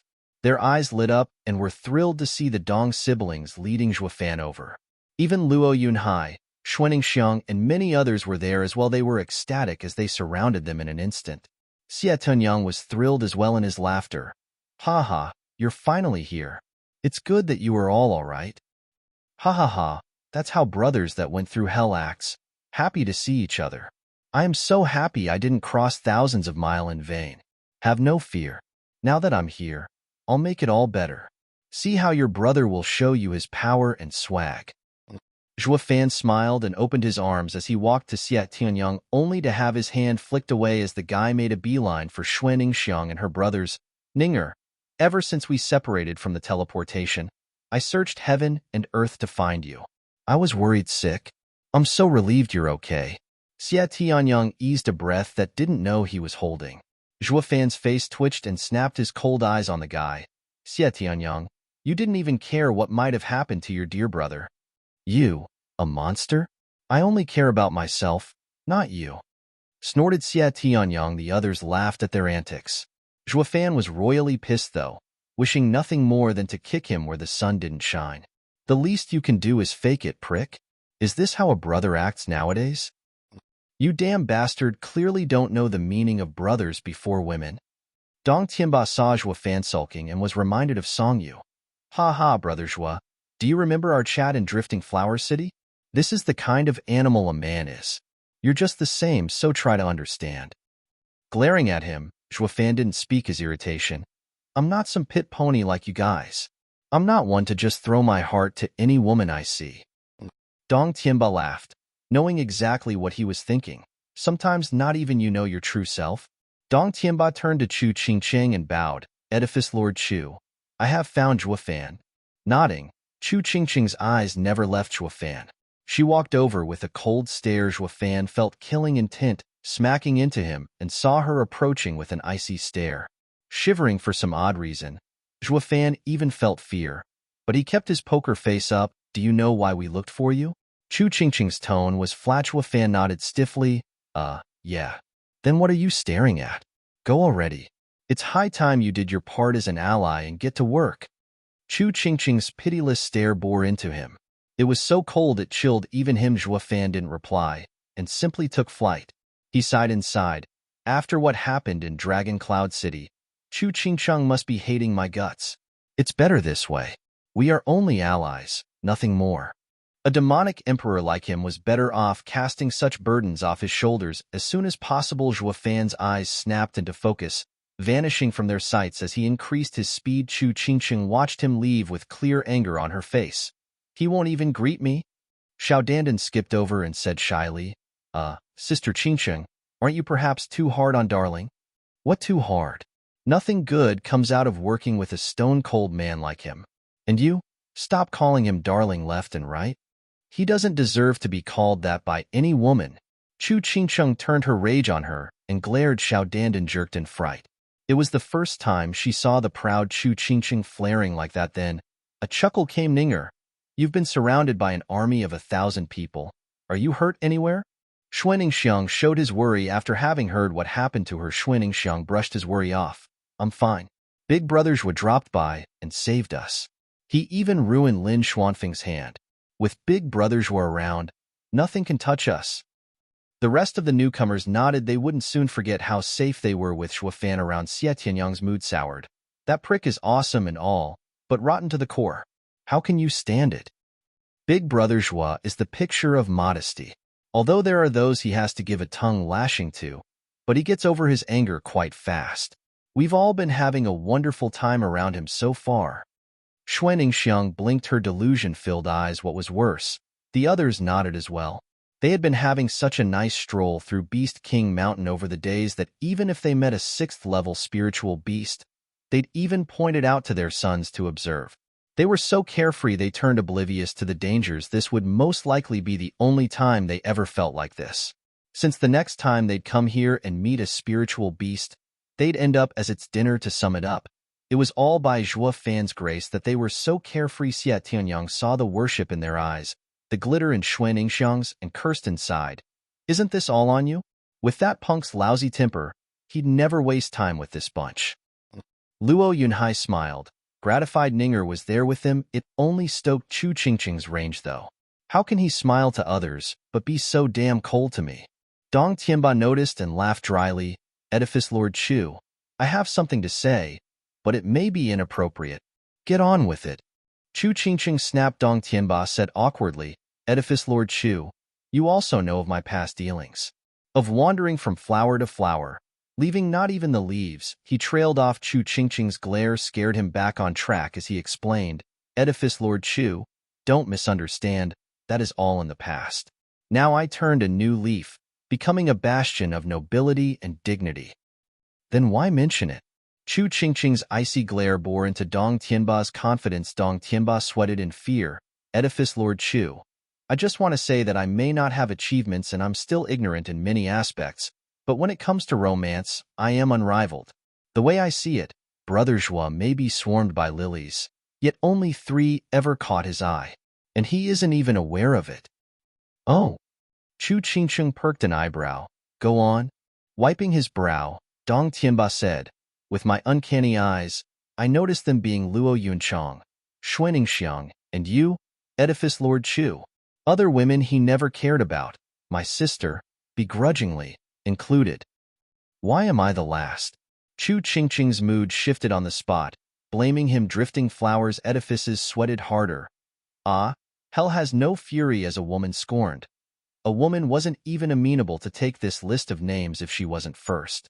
And Edifice Lord Chu was no ordinary woman either, but the leader of Drifting Flowers Edifices. But he still smiled. Edifice Lord Chu, this is unrelated to your place in his heart. He only has feelings for you 3. Please don't take it the wrong way. Raising an eyebrow, Chu Qingcheng nodded, swallowing dryly. Dong Tianba turned serious. Brother Zhua feels responsible for Luo clan's miss, showing the consideration of a kin. As for having developed into something more, I'm unsure. Chu Qingcheng nodded. Zhua Fan always carried himself with a cold and indifferent air, but he was always good to the Luo clan. He was indeed taking it upon himself when it came to the clan's future. Dong Tianba then glanced at the cheerful Xuaningxiang. As for young Miss Xue, she is innocent and naive, a rarity in this world. Brother Zhua sees her as his little sister, although hard to say if there's anything more between them. Chu Qingcheng looked with a lost gaze as a smile crept her lips. She was such an innocent child that even women like her would pity the lass, not to mention some rotten men. Dong Tianba then came to the crux of it all and said fearfully, while Edifice Lord Chu is a woman of character, lofty and refined, deserving of the title Ascending Ice Phoenix. But Brother Zhua thinks of you as, what? Chu Qingcheng asked impatiently. Dong Tianba gnashed his teeth, henpecking him. Chu Qingcheng blushed and a sweet and gooey / sappy happiness infected her heart. Isn't that being whipped? Under the wife's thumb? That makes me the closest among the three in his heart. Chapter 285, Demonic Dragon's Advent. Chapter 285, Demonic Dragon's Advent. Achoo, achoo, achoo. Three outbursts disturbed Zhua Fan's smooth sailing. It got so bad that he almost took an unscheduled dive. This had gone beyond mere cursing. They wanted to skin him alive. Who the hell hates me so much? Is it Chu Qingqing? Has her fury outmatched Hell's? Shuddering to his very core, Zhua Fan shook the thought away. He was oblivious that it was totally unrelated to Chu Qingqing, but instead the person responsible was his buddy brother. In fact, his intention was no different than flaying Zhua Fan. Thank God he had no clue what Dong Tianba said, or he'd panic. This guy barely has any talent, yet makes for quite a love doctor. How is it that you know who my heart longs for before even I do? Though he had to admire him for such skill, even when Dong Tianba only skirted the waters and never actually dipped, Zhua Fan kept on flying in confusion. He soon arrived at his destination and released his discerning field hum. Zhua Fan's eyes lit up in joy. Huangpu Qingtian, the biggest headache, wasn't there. It couldn't be better. He'd go in there and remove the pests first, since if they laid a trap, they would harass him to no end.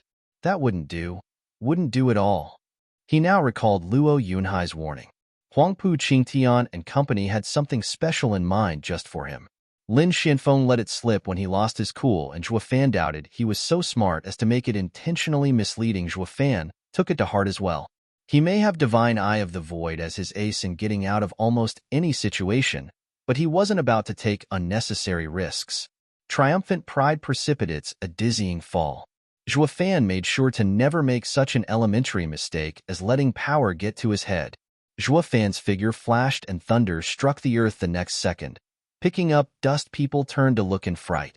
With only weak third and second-rate clan members around, this loud and out-of-the-blue noise had them on edge, but when the dust settled, they gasped. Soaring demonic dragon, Zhua Fan? With a twisted grin, Zhua Fan's eyes glanced over his future victims. I have come, as requested, for the brimming sacred pill. Where is Huangpu Qingtian? Eldest young master waited for days, so he took young master Yu and young master Yin in search of the other four. Sir, why not wait for them? An honest-to-God man, naive perhaps, spoke up fearlessly. This set Zhua Fan's worries at ease. His grin grew wider. Am I to understand you stood me up? No, never. It's you. I am quite angry right now, and the consequences are deadly. Zhua Fan cut him off with his bloodthirsty gaze. Now, who do you think I should kill first? They all felt like crying. You clearly had this idea from the start. But how does this have anything to do with us? Huangpu Qingtian issued the challenge, not us. You didn't just miss the due date, but also saying that we stood you up. That's clearly bullshit. We're just the little guys. Why take it out on us? Think we're easy targets? Is that it? Fear swept their hearts as they had long heard of Zhua Fan's power. Be it the taunts he threw at the 7 houses by killing their elders, or through the slaughter of thousands on the fighting stage, not even 6 dragons and 1 phoenix wanted to mess with him, least of all them. But then the demon came anyway. And to make matters worse, he landed just when the big boss was out on a stroll. Could they take him on? The bitter and resigned faces answered aplenty's young master Zhua. We are just errand boys. It would be a great dishonor to you, sir, if you kill us. Someone spoke up with a calm voice. Quite odd when one took in the fearful gazes of the rest bobbed their heads and gave him a secret thumbs up. This line was a good deterrence to most big shots, since it brought a bad taste in their mouth hearing rumors about them picking on the weak. The greater the man, the greater the deterrence. Take 6 dragons and 1 phoenix, for instance. As long as one left them be, they wouldn't go out of their way to be heavy-handed on small fries. Not because of their lofty and noble characters, far from it, but because they felt it would become a stain on their pedigree. These guys were so puny, so insignificant, they weren't worth even tying a big shot's shoes, to say nothing of killing them. So, with that educated guess, drawn from Zhua Fan's reputation being equal to 6 dragons and 1 phoenix, they must be in the clear, probably. A shame they were dead wrong. The likes of Zhua Fan only had self-interest above all else. not some useless and ephemeral thing like honor and glory to an unscrupulous man such as him. Appealing to his honor, or lack thereof, was an exercise in futility, since in all his lives, he had stomped dead all who had ever tried it. Grinning from ear to ear, Zhuo Fan's cold eyes snapped on the man and a ripple swept him. His eyes lost their light and he slumped on the ground, dead, killing with intent. The rest jumped back in abject fear despite the rumor mill going strong about Zhuo Fan. Only after witnessing the true power of Radiant Stage had a dread set in like no other. Zhuo Fan smiled. Whenever I kill, I do it on a whim. There's nothing else to it. As for my reputation and what not, ha ha ha, please. I am but a small steward of a poor third-rate clan. I am far beneath your illustrious names. There's no dishonor whatsoever even if I tear you all apart. It only worked to make them even more bitter. This punk is a scumbag. Since when could a bloody, rotten, and vile third-rate clan's little steward mock the 7 houses and get away with it? What modesty! He's clearly showing off. Zhuo Fan picked up on their thoughts with a laugh. Yep, I'm grandstanding, and I'm only killing you to relieve my boredom. The kill count doesn't matter. What matters is the entertainment. Who told you to make an enemy out of me? Ha ha ha. Bang. As if thunderstruck, their minds went out of commission. They stood there, frozen and lost, scared to even speak. God damn it all. He is a demon who escaped from hell whose sole purpose is to relieve his boredom. He is a psychopath who has no value for life. Not even those hedonistic disciples from the 7 houses were that bent on a murder spree. This guy has lost it. He's psychotic. The fear was closely working its way up to their tipping point, but Zhuo Fan's last words remained nonetheless. Who told you to make an enemy out of me? It couldn't be a more fitting description. They were all gripped by the fear of ending up another bloody smear on the ground, but in the back of their minds, an obsession was ingrained. None could fight Zhuo Fan. He was out for blood. And that was what Zhuo Fan aimed for all along. He may not get the respect of everyone, but he would get their fear. Humans clung to life, tooth and nail. As long as they feared him, they'd never dare do anything against him. Regardless of what plot Huangpu Qingtian was cooking, if he got the help of these simps, he'd foil it when Huangpu Qingtian least expected, while also gifting these helpers of his a heart demon, and to make sure the heart demon wasn't going away anytime soon. His eyes flashed and 3 more people collapsed. They were positively despairing at this point. Ha ha ha, how amusing. While we wait for Huangpu Qingtian, I'll take out my boredom on you. Now, who's next? Zhuo Fan broke into his trademark evil grin. The targets of his creepy, glinting eyes shivered and crumbled from fear. But there was one who shouted, "Run!" That woke them up somewhat. If they didn't flee now, they'd be toyed to death. At this point, they all broke out into a frantic scramble to keep their poor lives intact. Zhuo Fan smiled, but didn't budge. He didn't really want to kill them, not that many at least. He merely wanted to drive the fear of the devil in them. Although, to make this play of his more believable, Zhuo Fan took merely 2 steps and killed another 5 bone tempering experts. The rest thought Zhuo Fan was on the hunt and ran like mad. With so many of them and only one of him, someone was bound to get out alive. Right? Each hoped he'd be the lucky winner. They prayed for it too. Never slowing down for a second, Zhuo Fan cackled from behind, instilling the horrors of what was to come into their very souls. He found them almost out of his sight, but all he did was shake his head. He wasn't an addict getting his fix by killing. It was all so he could shroud them in a thick and unshakable shadow so that when the time came, they'd foil Huangpu Qingtian's big plan from the inside. Since he drove his point quite clean through, chasing them had lost its purpose, and that guy was right about one thing. Zhuo Fan would never care about some small fries smirking. Zhuo Fan's eyes flashed, waiting for Huangpu Qingtian, but then he heard a faint breathing squinting. Zhuo Fan flipped around and snapped, "Come out." Zhuo Fan moved faster than the other person and grabbed at the target's hiding place. But what he saw left him speechless. Chapter 286. I'll send you to hell together. Chapter 286. I'll send you to hell together.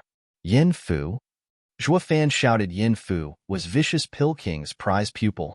When he got Yin Song to work under him, among other reasons, he also threatened Yin Fu's life, ultimately making Yin Song cave. It was obvious how much Elder Yin cared about the kid, so, as a good steward, Fan was looking for the chance to get Yin Fu to switch sides as well, and bring the master and disciple back together in one big happy family.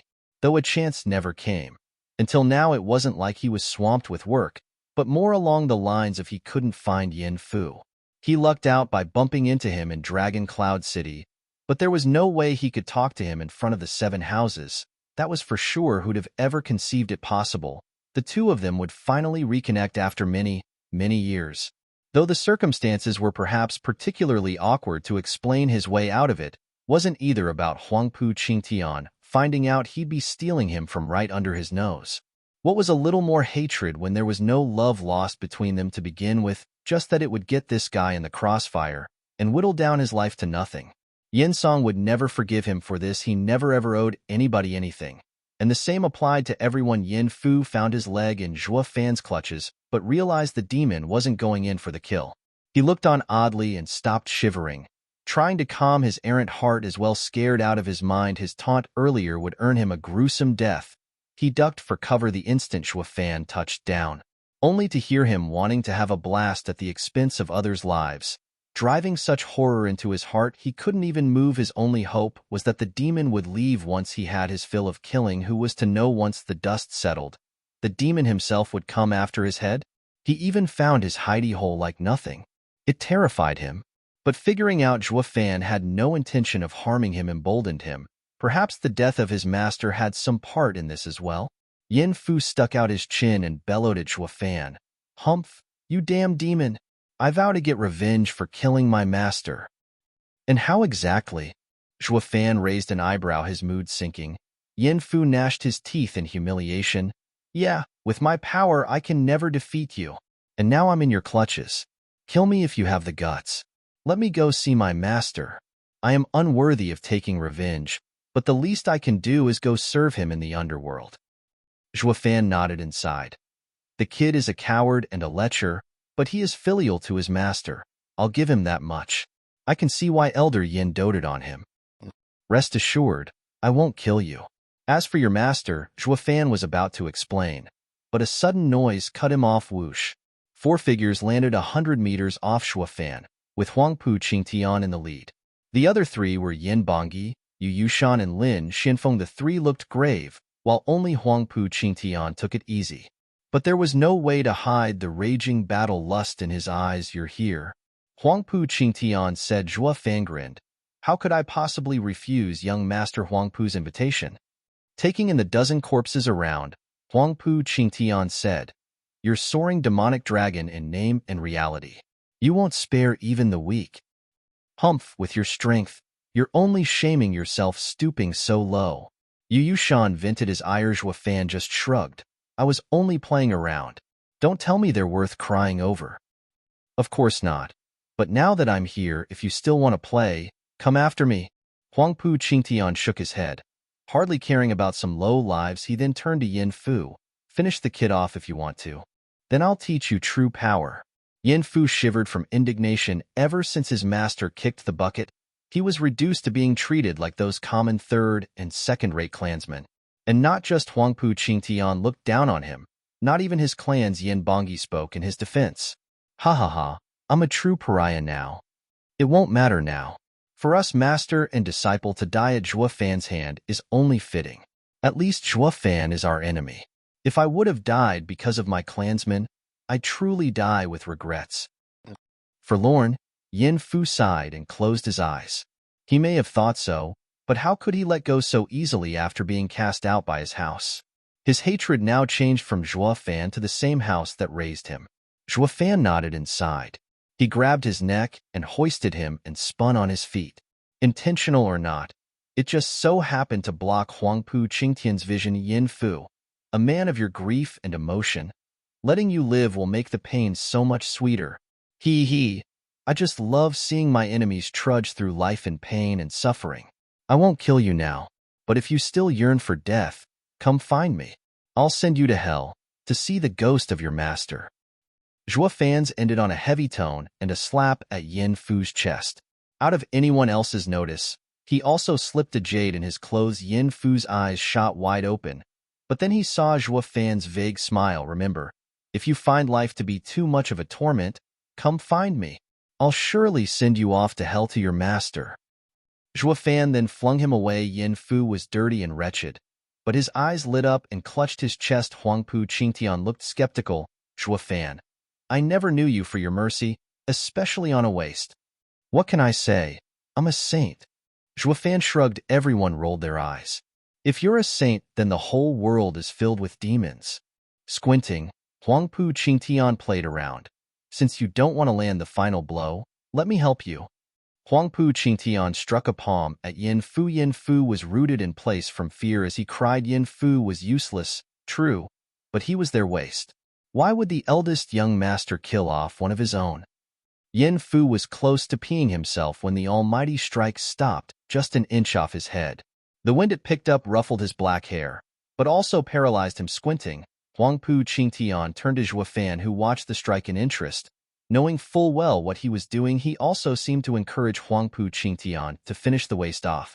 As if he was eager to see the allies tearing each other up, Huangpu Qingtian took back his palm, still staring at Zhuo Fan. Was I mistaken? What's wrong?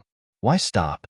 Zhuo Fan urged him, full of eagerness. Huangpu Qingtian said, he is useless and I want to deal with him as well, but what do you know? I'm also feeling a bit of a saint myself. The two burst out laughing while the four witnesses looked on in fear. These two vile tyrants are that damn rotten to call themselves saints? Humph, degenerates, the both of them. Of course, they kept it to themselves if they knew what was good for them. With heaven-shaking dragon lord and soaring demonic dragon's tempers, these savage beasts would tear them limb from limb. Otherwise, case in point, one only had to throw a look at forest fleeting dragon's sorry state, glancing at the one-legged man. The other three knew perfectly well when to keep their mouths shut. Huangpu Qingtian and Zhuo Fan were not ones to take any complaints without dishing out extra punishment, yet they all failed to realize a shadow peering out as they were engrossed in the play. Is that heaven-shaking dragon lord, Huangpu Qingtian? The same one who doesn't care about anyone? Ha ha ha, how amusing. He isn't average at all. But compared to him, Zhuo Fan is more along my tastes as a demonic cultivator. Nice power, good skills, but who is stronger among them? I am not one to pick up trash and take back the loser. Snickering, the shadow spoke as if he was fetching livestock. Who knew Tianyu birthed so many wonderful goods? I didn't waste time coming here, ha ha ha. Chapter 287, Blindsided. Chapter 287, Blindsided. Well, let's get to it. You must be here for the brimming sacred pill, I wager. But don't think for a second it's going to be that easy to take it from me. Having dispensed the probing, Huangpu Qingtian snickered as he flashed the storage ring on his finger. Come, show me what you're made of. Zhuo Fan raised an eyebrow and shrugged. Ha ha, you take me for an idiot? Fighting on your turf and on your own terms is retarded. Yes, exactly so. Huangpu Qingtian nodded as he boasted. But if not for that, what are you even doing here? And without defeating me, you'll never get this pill. Whoosh. He didn't finish as his ring vanished. Now in Zhuo Fan's hand, Zhuo Fan's right eye flashed golden as he mocked. You were saying? Everyone watched on in shock. They shuddered incredulously at what they just witnessed. Even the ever-calm and stalwart Huangpu Qingtian had a reaction. How did he do that? The observer in the shadows also cried out. What art did this kid use? It's so weird even I couldn't sense it. Zhuo Fan mocked. I only came for the brimming sacred pill. With that done, but bye. Zhuo Fan unfolded his wings and shot into the air before vanishing. The rest were so out of it they couldn't even react. They were in complete fear of his mystical art when they finally did snap out of it. Huangpu Qingtian's face twisted. Toyed around like that never happened to him, eldest young master. Yu Yushan began. Huangpu Qingtian dismissed him with a wave and turned to Lin Xianfeng. Give me the ring. Lin Xianfeng hopped over with flattery. He, eldest young master, is amazing. Leaving the ring with the pill in my care. Zhuo Fan would be blowing his top when he finds out all he got was nothing. Ha! Huangpu Qingtian was not in the least bit amused of having duped his enemy. He took the ring as he sounded morose. I only did it to not lose the pill. He'd never realize I'd be willing to leave the pill to a cripple, but never thought it would show its worth so fast. Zhuo Fan is not easy to deal with.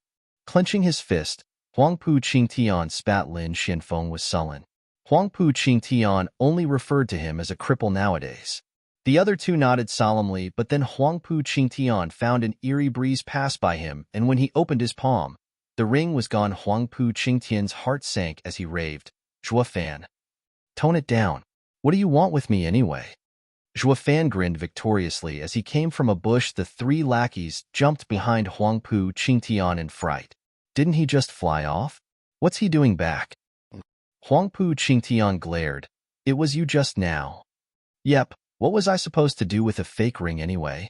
Zhuo Fan tossed the two rings around, taunting, "Young Master Huangpu, who knew even you were scared of something, unwilling to give me the true location of the pill and tried to cheat me out of it instead. Are you perhaps afraid you were gonna lose?" Huangpu Qingtian trembled as the rage got the best of him. "I never said the pill was on me, just waving my hand around. It's your fault for jumping to conclusions." "Haha, sophistry." Zhuo Fan put the two rings on his fingers and snickered.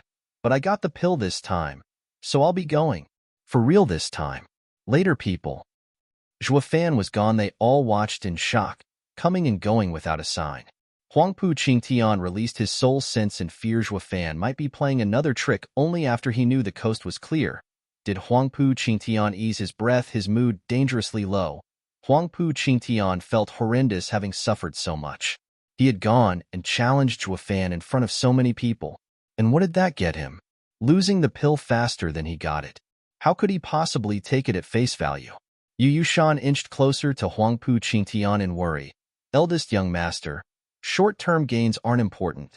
Zhuo Fan is too much of a variable with mystical abilities. We need to find a way to deal with his disappearing acts. If we can't trap him, the day we fight he'll take us down one by one, while we won't even touch him. We can't have that." The other two nodded.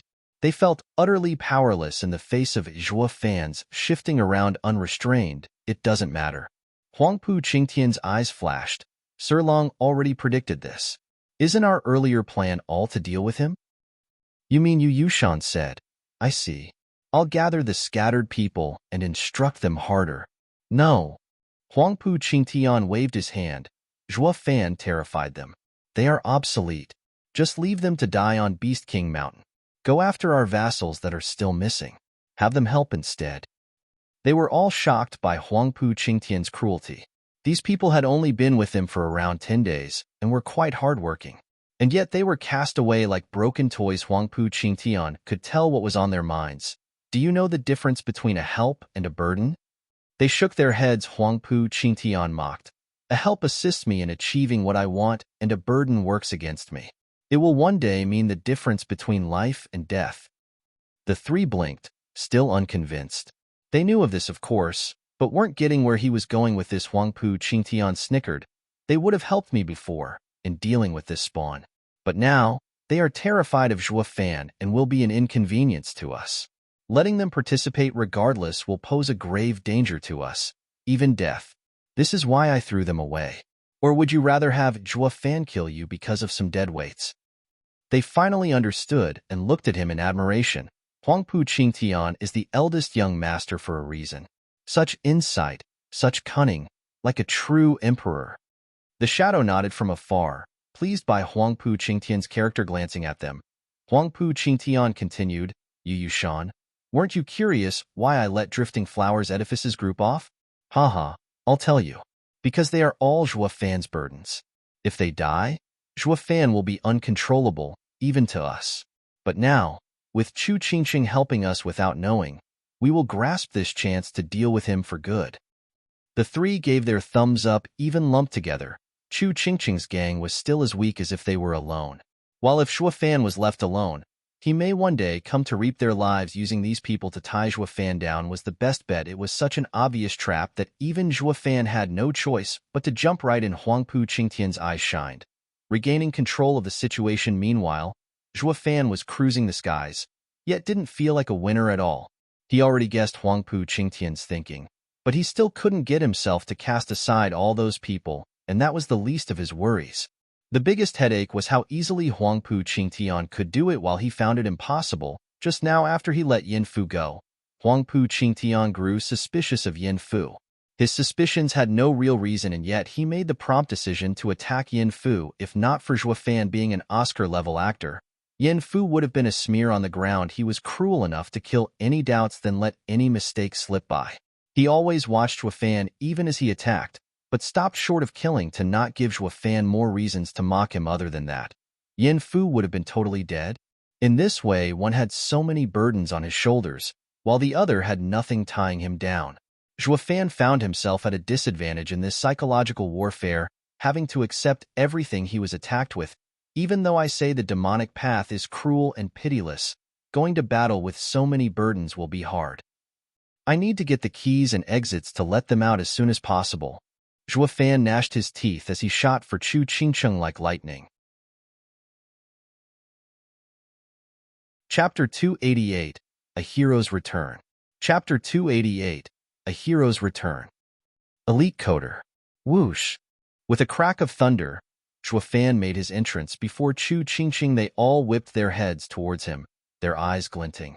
Their entire morale rested on whether or not Zhuo Fan could bring back the stolen brimming sacred pill. Jitteriness rose as all eyes took in his prideful stance, keeping them in suspense, and the audience beyond the wood. National elemental stone was no different. This was the first contact between Zhuo Fan and Huangpu Qingtian, the strongest duo in this battle. Losing it would plunge their morale to rock bottom, and the only sensible choice would be going home. But it didn't stop there. Their vassals' trust in the three houses would splinter, weakening their image in the populace's eye. It was the worst outcome as it affected their growth, especially now when an all-out war with the Regent Estates faction was just around the corner. A trickle of sweat fell down grandmother Long Yifei and Cs Yaofeng's cheeks as the tension spiked. Zhuo Fan took a deep breath before grinning. He juggled the two storage rings and snickered. Now which ring holds the brimming sacred pill, you reckon?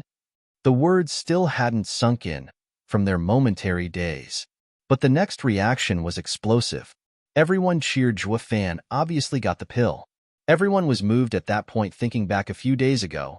Huangpu Qingtian's overpowering might had plunged them into despair. How were they supposed to even face such a monster? But Zhuo Fan came back victorious, recovering the pill from the clutches of that monster. Such a feat worked wonders for their battered hearts from fear and shame, surging in them the will to fight. Even the ever-composed grandmother showed a rare trace of joy on her features. She turned to her two allies and burst out laughing. Dugajantien eased a breath, nodding at the figure beyond the national elemental stone. The kid is a loose cannon, but he always comes through when it counts. If it were a war, the act of recovering the pill would instill our army greater morale than anyone's skirmish could ever do. Fang Qiubai smiled thinly. This only confirmed he made the right choice when he braved in picking him to face Huangpu Qingtian.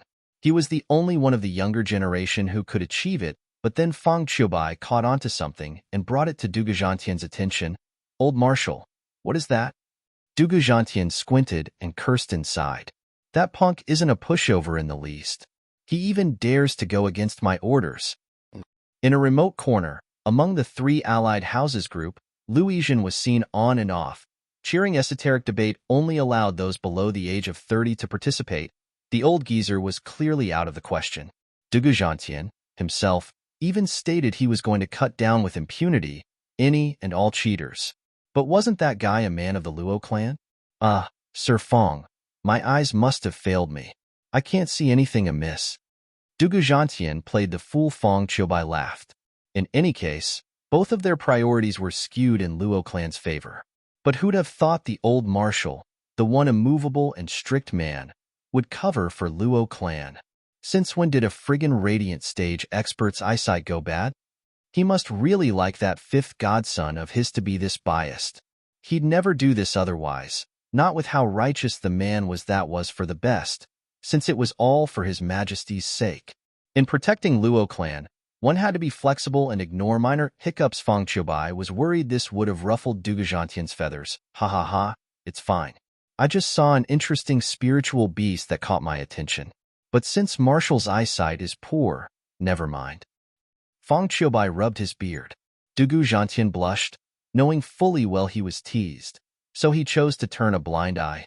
Plus, He vowed this would be the first and last time he'd ever cross his own word. Zhuge Changfeng kept a close eye on Zhuo Fan as a smile played on his lips. Then he gave a long look at Huangpu Tianyuan before chuckling, "Ha ha ha, Estate Lord Huangpu. It seems in this skirmish, the young master came out at the bottom.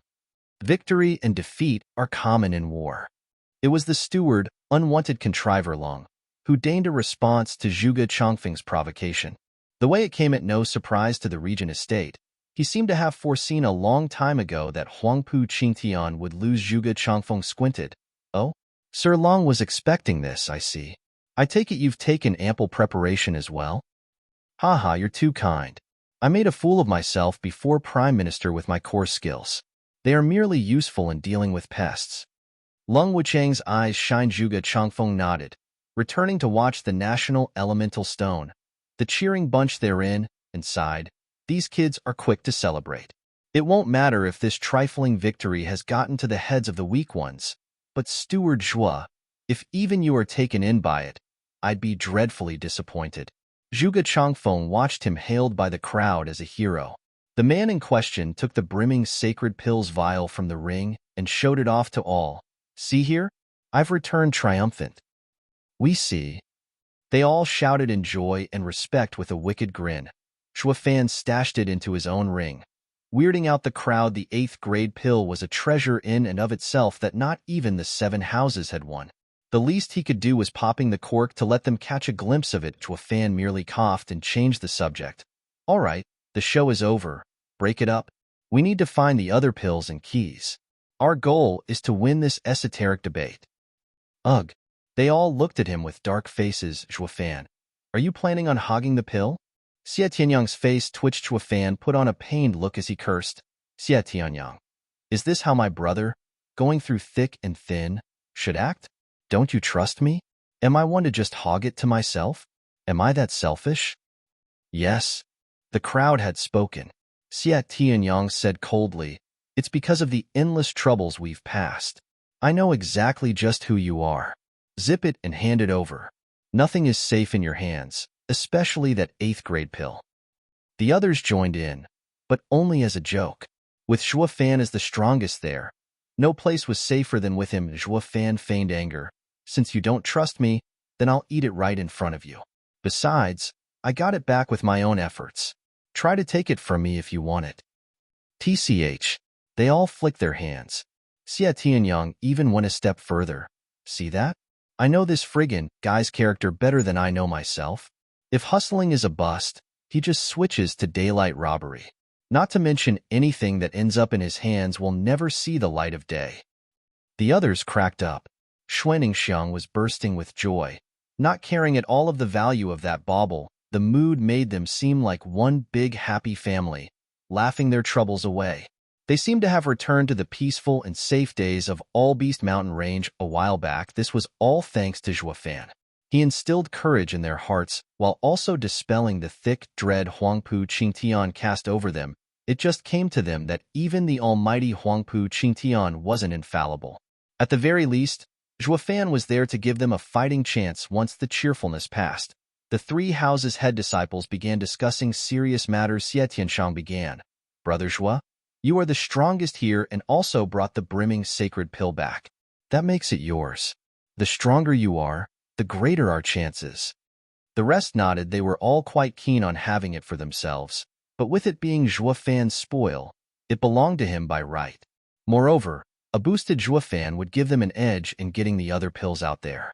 This was the best outcome for their alliance. Zhuo Fan shook his head though. "I can't, Brother Xie. Did you really think Huangpu Qingtian waited 10 days for me with the 8th grade pill instead of eating it, just so I could steal it?" Xie Tianshang frowned. Zhuo Fan smiled. "Because he won't dare." "What?"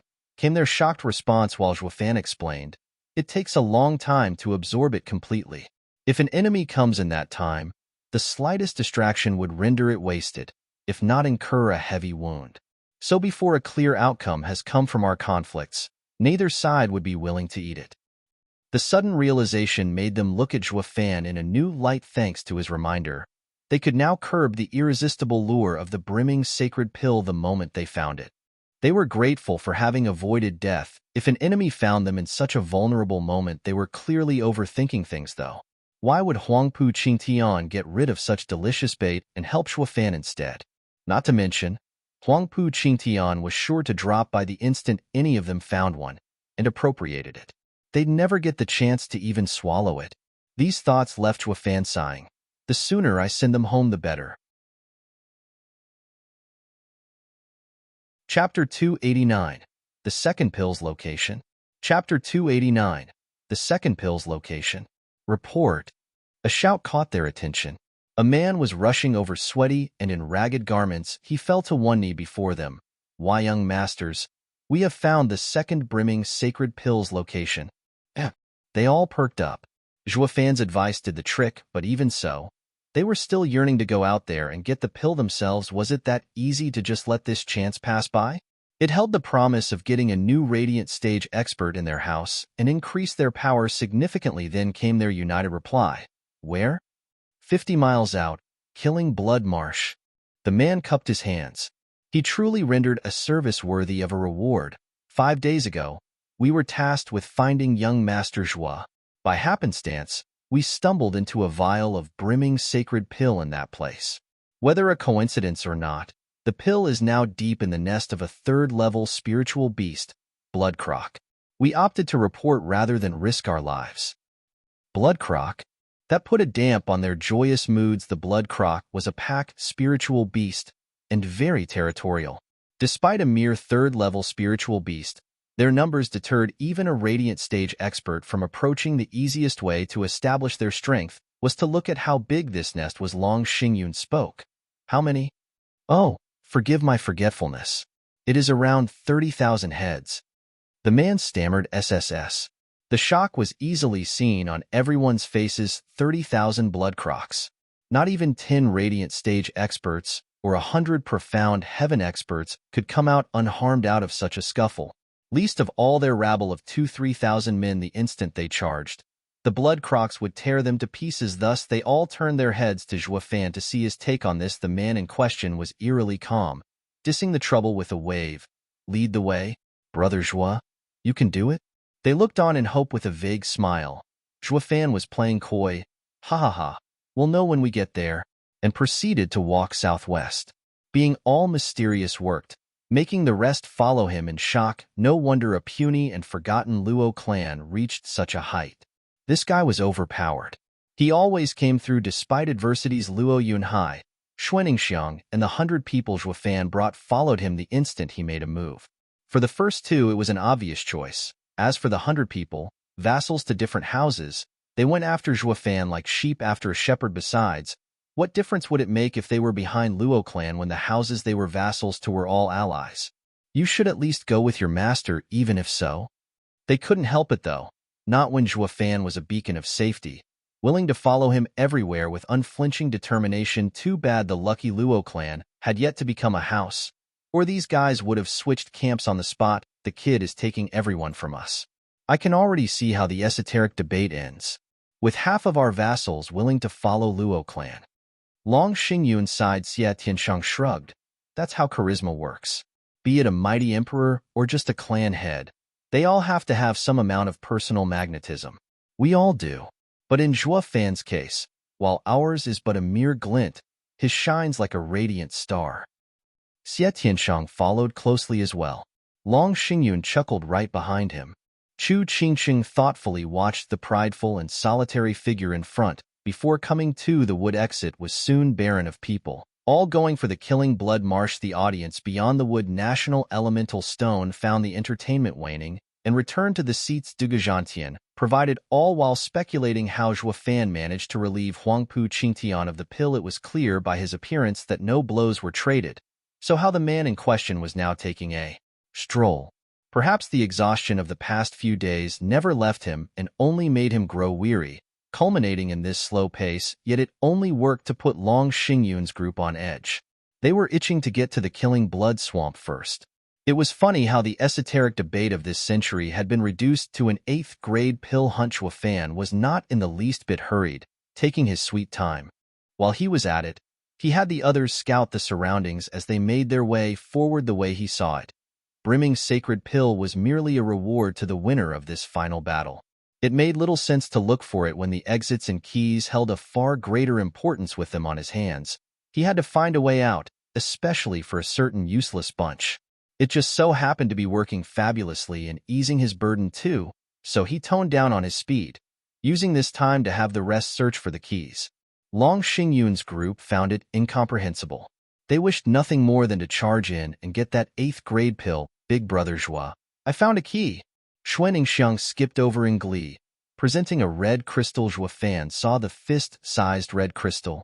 It was cold to the touch. Telling him this was the Yin key of the fire exit, all he had to do now was find the Yang fire key and Xuaningxiang would be home free. Leaving him room to go all out to his heart's content, Zhua Fan brightened and patted her cute head. Well done, Ninger. Xuaningxiang giggled, at which Long Xingyun sighed. Miss Xue, finding a brimming sacred pill would be so much better. You won't just be doing a great service to us houses, but even hold yourself in favor. Zhua Fan merely shook his head. Xuaningxiang would have none of that. Humph, I won't even go for some mystical pill. That's your delusion. I only care about what Big Brother Zhua wants. Shuddering, Zhua Fan looked queerly at her. He never said what was on his mind, even after being in contact for the past few days. Yet Ninger easily found out what he wanted. While not even his allies could, this genial and harmless lass. Long Xingyun shook his head. Miss Ninger, you're wrong. With how strong Brother Zhua is, why would he want a bunch of keys? Only cowards would look for a way out. While a man of virtue like Brother Zhua must be far more interested in the brimming sacred pill. Am I right? Long Xingyun turned to Zhua Fan, talking as if it was the norm. Damn you. Of course I want the keys to dump your sorry asses. Stop mooching off of me. Only Ninger truly knows what I want. Zhua Fan cursed inside, but couldn't refute Long Xingyun's bright smile. Maybe for my reputation's sake, or they'd go calling me coward instead. If I explain it, they'll think I'd be a hindrance and affect our alliance. Zhua Fan could only nod. Yes, Brother Long makes perfect sense. Brimming sacred pill is far more important than some keys. Long Xingyun looked smug and taunted Xuaningxiang with his eyebrow. She was saddened on the spot, looking at Zhua like a kicked puppy. I still think I'm right. Big Brother Zhua wants. Ninger, don't feel sad. The thing is this key. Zhua Fan was frantic in his explanation, but then stopped. A yellow light aimed for his face tended to do that. Zhua Fan easily caught it and found it to have the same feel as the red crystal, albeit yellow. Zhua Fan was overjoyed. The Yin metal key. Zhua Fan turned to look from where the crystal came. Who did me such great service? Explain. But Zhua Fan twisted his head away awkwardly soon after Chu Qingqing bore her cold haze into him, coming over to Xuaningxiang and taking her somewhere. Come, let's go after the other keys. But Big Brother Zhua said he doesn't want them. Stop paying attention to his hypocrisies. Chu Qingqing snorted. Zhua Fan felt a cold shiver. There's two of them now who can understand me. Long Xingyun was watching the two women perplexed. That's odd. It's normal for a naive girl like Ninger to mistake Brother Zhua's intentions. But Edifice Lord Chu is a refined and ambitious woman. So why is she wasting time looking as well? Ha ha ha, you're asking me? Zhua Fan let out a dry laugh. Masking the sigh in his heart, he was your typical lone wolf, with hardly anyone catching on to his thinking. But now two women showed up at the same time, defying all logic. Is this the legendary bosom buddy? A chuckle escaped his lips. He, a cold-stone demonic cultivator, was oblivious to matters of the fairer sex as a close friend, and yet, this feeling ain't bad. Ain't bad at all. Zhua Fan resumed walking for the Killing Blood Marsh, leaving a puzzled Long Xingyun behind what should have taken 5 days. Thanks to Zhua Fan taking it easy, they arrived after 10. But not for nothing, considering the riches he fetched along the way. Of the 10 total keys, they found 4, with the metal key the only complete one. All that was left was to look for the metal exit. Be that as it may, the slow march had its downside. Someone beat them to it. Chapter 290, Acting Commander. Chapter 290, Acting Commander. Elite Coder. A sudden red sandy beach spread out for miles and miles. All they could see beyond red was more red. And what made it worse was the queasy feeling when the smell wafted into their noses. This was the lair of the third-level spiritual beast. Blood Croc. This beast left their lair in packs to hunt, then dragged their quarry back to mangle and feast on their kill. This made for a gory sight, as well as the endless gushing blood. This led to their domain soaked in red and made impossible for anything else to grow, hence the name Killing Blood Marsh. The group looked amazed, certain this place was the lair of blood crocs. What was truly baffling was in fact the lack of blood crocs on their way here. Not to mention they took their time with a frown. Long Xingyun voiced his doubt at the scout. Did you actually see any blood croc here, or even the brimming sacred pill? Yes, young Master Long. I'd never lie to you. When I got here earlier I saw thousands of blood croc, and even caught a glimpse of a vial in their midst. The man pointed. Long Xingyun believed him and pressed on after a quick look at the others, but they soon had to stop again and shudder. Their faces grew grave and their eyes revealed shock. What's this monster doing here? They were at the edge of a sunken area, with a familiar figure in its center. Despite looking at his back, they had no trouble recognizing him. Too slow. I've been waiting here for ages. Huangpu Qingtian made a show out of turning around and directed a snicker Zhuofan's way. I'll let you hog the first pill, for now. But the second one is mine. Ha ha ha. The faces of everyone sank. Does that mean the second pill already landed in Huangpu Qingtian's hands? How did he find out?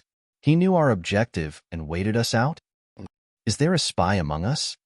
The horror of the situation dawned on them. In this perilous area, any internal conflict would have devastating repercussions. With a mole within their midst, the dangers would grow exponentially. All of them started looking at their neighbor with a critical eye and became on guard. Any trust they had gone up in smoke. The Tri-House Alliance was on the verge of crumbling. Grinning, Zhuofan said, "There's no need to doubt. It was I who told him." You? Xie Tianshang was the first to complain and looked at him with thirst for battle. Why? Rolling his eyes, Xie Tianyang provided the explanation. Big brother, that's him talking nonsense. With him being the strongest, if he wanted to be a spy, he'd have done it from the start. Why waste time with this convoluted ploy? Then Xie Tianshang didn't get it. Luo Yunhai chuckled. Big brother Zhua is trying to say that doubting each other will be buying into the enemy's trap and make us weaker. We will talk later about the spy matter. Now it's time for all of us to unite and fight. They all nodded and attached greater importance to Luo clan. The sinister and deceitful Zhuofan wasn't the only one with a full grasp of the situation. Luo clan's future clan head was also wise. He lived up to his name as the fifth godson of Duguzhantian. Taking this into account, Luo clan's rise was imminent. The three houses' top disciples nodded in praise as well. Although the Luo clan had ridiculous growth over the years, so much so they felt scared, they were nonetheless eager to see what would become of this fledgling clan in the eyes of the crowd. The clan head and servant glowed with unprecedented brightness. Big brother Zhua, something's off here. Luo Yunhai glanced at his surroundings as he whispered to Zhuofan. This place is prone to ambushes. We need to be extra cautious. Nodding, Zhuofan gave the area a once-over. In your eyes, how do you think they'll do it? A frontal assault with a pincer move, followed by an ambush from behind. Luo Yunhai's eyes were firm, convinced of seeing through the other's scheme. Zhuofan smiled. You've learned well from that old geezer. You haven't let me down. You and your team deal with the back ambush, while I will handle the front. Zhuofan then shot forth with a calm look. Luo Yunhai was startled then nodded. He knew the frontal assault was the enemy's main force. What Zhuofan chose was the hardest and most dangerous mission. Then again, recalling Zhuofan's dreaded power and mystical abilities, Luo Yunhai set his mind at ease. Where is Zhuofan going? Xie Tianshang was left clueless, as were many others. He was about to chase when Luo Yunhai stopped him. I ask of you all to listen to my orders, lest we be routed. After the shock subsided, they looked at him in derision. They all admired Luo Yunhai, but not to the point they'd be in awe of this young man who lacked the almighty power Zhuofan had. Which among these future house lords would ever let a runt tell them what to do? If there was anyone from Luo clan who they'd ever accept, it would be Zhuofan. But letting a tyke boss them around? Humph. All he got was snorts. Luo Yunhai's face grew grave, knowing there was nothing else he could do. Every aspect of him, be it experience or power, lacked in making these houses' geniuses trust him, let alone listening to him, but it was at this crucial moment a cold, yet charming, voice echoed, "Is it Zhuo Fan's decision?" Luo Yunhai looked up startled, to see Chu Qingqing's cold and critical eye. He nodded. She looked back at the man's imposing figure walking in front of them and sighed. "Then what is your plan?" That got a reaction out of the crowd. The grand edifice Lord Chu is actually listening to a damn kid? You may fancy Zhuo Fan and want his favor, but don't go throwing away Drifting Flowers edifice's reputation. Surely they all hung on Zhuo Fan's every word. The mighty soaring demonic dragon could fight toe-to-toe with Huangpu Qingtian. No? So what reason did they have to treat a brat the same way? The other two houses refrained from commenting to Xuaning Xiang, the world's #1 innocent. More like delusional Mrs. The intricacies this decision held to the other houses went right over her head as she shouted, "Yunhai, I'll listen to you. You got us out of that impasse last time. You may not be on Big Brother Zhuo's level, but you're still stronger than these guys, who only know how to lose." Restraint was not in Xuaning Xiang's vocabulary, making Long Xingyun and Xie Tianshang's faces aflame. Ever since they came to Beast King Mountain, they hadn't won once, nor lost with dignity, and that was the truth of it. All they ever achieved since coming here was a big fat nada. They felt ashamed even more now, with Xuaning Xiang there to poke their wounds. It also had something to do with Xie Tianyang being her shadow, safeguarding her every step of the way. If it was any other vassal clan, even with Sword Marquis Abode's amiable stance, they'd still get a trashing. Would any lord allow their vassal to act like so? Ninger, don't say that. Leave them with some dignity. They were all on the same side after all, practically brothers. Xie Tianyang had to curb Xuaning Xiang's willfulness. He then turned to Xie Tianshang, "Big brother, all of us house disciples are usually focused on cultivating. Fighting alone is out of the question, but when it comes to joining a team, it's best we leave it to Yunhai. If I know that punk Zhuo Fan well, he never did things he wasn't sure of. So let's go along with his decision." Luo Yunhai nodded in gratitude at Chu Qingqing, Xuaning Xiang, and Xie Tianyang. Then turned nervously to Xie Tianshang. Xie Tianshang squinted but gave his consent. "What would you have us do?" Luo Yunhai was overjoyed. He finally had Sword Marquis Abode's support. Long Xingyun saw how two of his allies caved and shrugged, in lack of a better option. "Since Drifting Flowers edifices and Sword Marquis Abode approve, I will also listen to you." Luo Yunhai was excited. He had now become the Tri-House Alliance's acting commander. He had the power to move thousands of people, that of the houses and their vassals. As long as Huangpu Qingtian didn't butt in, he was certain nothing could stand in the way of him and his army. Luo Yunhai put on a serious face and spoke. "From my discussion with Big Brother Zhuo, we've concluded that we are surrounded. We will have to break through the encirclement. Listen up, everyone. The vassals are to split in 3 groups. Those belonging to each houses, the Drifting Flowers edifices division will form a column, awaiting my order to attack our behind. The other 2 will form our flanks as we move in tandem.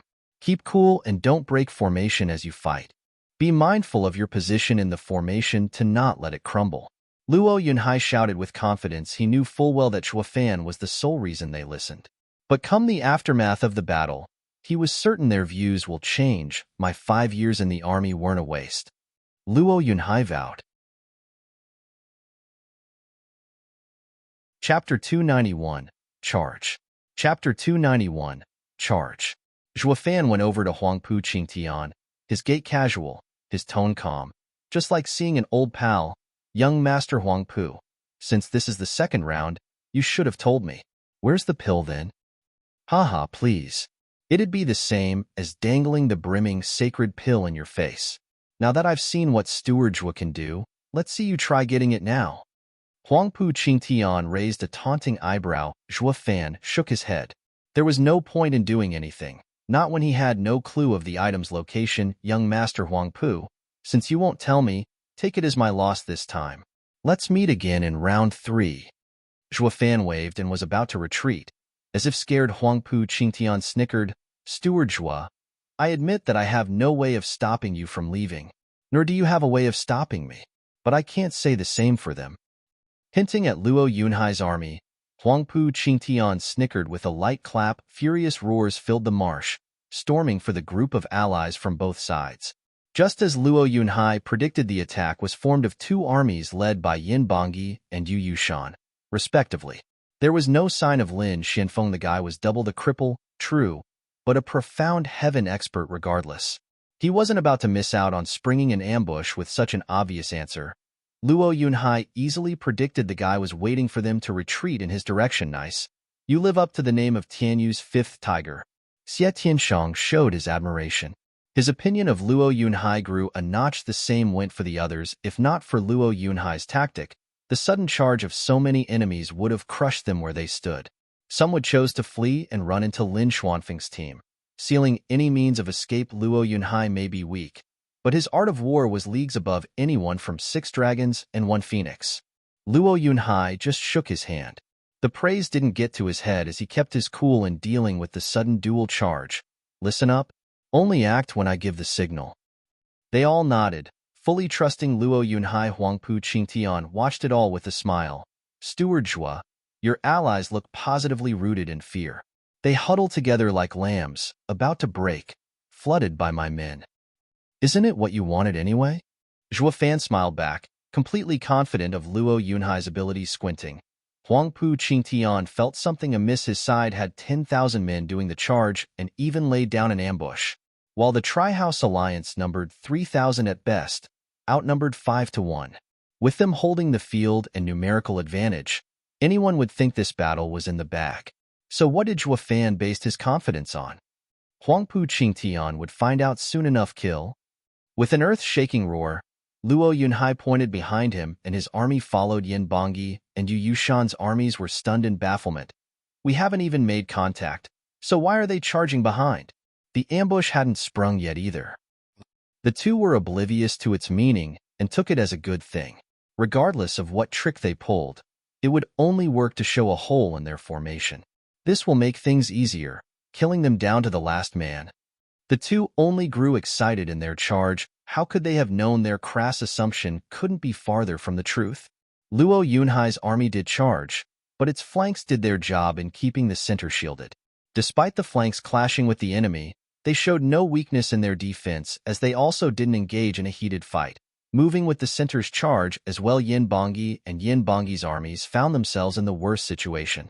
They felt as if each man was facing 5 people. Just as they attacked the front, a sudden retaliation came from the back. The Tri-House Alliance moved like the sea, crushing the enemy armies in waves. Amidst the turbulent waters, Yin Bangyi and Yu Yushan found their numbers cold. As for the lucky survivors, they landed far behind the battle, looking on at the endless strings of corpses left by the Alliance's charge. They had the numbers, they had the flanking, but now they had the biggest losses. While Yin Bangyi and Yu Yushan looked positively glum, Huangpu Qingtian gnashed his teeth. You've got your ass handed to you even when 5-1? Just what do I keep you idiots for anyway? Yu Yushan's back tingled from Huangpu Qingtian's seething bloodthirst, and he gave the signal to Lin Xianfeng. A 3-pronged attack ought to save them from a gruesome and cruel death. No? But as Lin Xianfeng eagerly led his 5,000 men to beat someone when they were down, he heard a loud boom and his army was blown away. Luo Yunhai's vanguard, drifting flowers edifices, was mowing his men like grass. His only reaction, slack-jawed. The hell? Weren't we supposed to catch a fish in a barrel at this point? Why the hell do I still see them holding strong? How the hell does a huge fish like this just slip right past you? Yin Bangyi and Yu Yushan, are you more useless than manure? What are you doing letting a pristine army charge here? How am I supposed to stop them? While he was here cursing his allies, the duo cursed right back. You damn cripple. Is this how you lead an army? Are your men meant as cannon fodder? I don't expect you to stop them, but you could at least curb their charge somewhat. You're 100% garbage is what you are. You got what was coming to you when soaring demonic dragon took an arm and a leg. As the trio cursed each other like no tomorrow, Luo Yunhai had no problem punching his way through the encirclement. Zhua Fan laughed from pride. When it came to armies, ambushes were the norm. This couldn't have been a better test for the fledgling marshal. The way Luo Yunhai set his army was the typical echelon formation, excelling in counter-attacking the pincer attack and allowing high mobility. This formation puts a price on speed above all else. Once it was formed and picked enough speed, nothing could stand in its way. Zhua Fan flicked a grin to Huangpu Qingtian. Young Master Huangpu, my guess is that it wouldn't be so hard for them to get away. Face twitching, Huangpu Qingtian looked ahead with a scorching gaze. He wished nothing more than to kill those 3 wretched allies of his. The reason for one's defeat wasn't an unbeatable enemy, but wretched allies. Those morons have higher numbers, yet were still smacked around. All they managed to do is drag my reputation through the mud. They're nothing but utter imbeciles. Taking a deep breath to quell the surging anger, Huangpu Qingtian laughed coldly. Ha ha ha, Steward Zhua is erudite in pen and sword. You've had this planned all along? No, there was no planning. They did it all by themselves. One must give credit where it's due, and not take it for oneself. Zhua Fan cut him off with his snide remark, which only got Huangpu Qingtian even more worked up. Zhua Fan's deceitful character was common knowledge, so losing to him was hardly shameful. But those 3 sods of his lost to the likes of some broads from Drifting Flowers edifices. To make matters worse, it was the tyke from Luo clan leading them, with his allies having lost any semblance of dignity. It was quite sensible for their leader to blow a gasket, grating his teeth and fuming mad.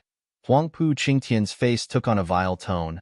Steward Zhua, I never wished to drag them into this. You leave me no choice but to. What? Go and snap their necks yourself. Haha, you'll have to go through me first. With his trademark evil grin, Zhua Fan's urge for battle flared. Huangpu Qingtian nodded. Our fight is foreordained. But first, let's see if you can save them.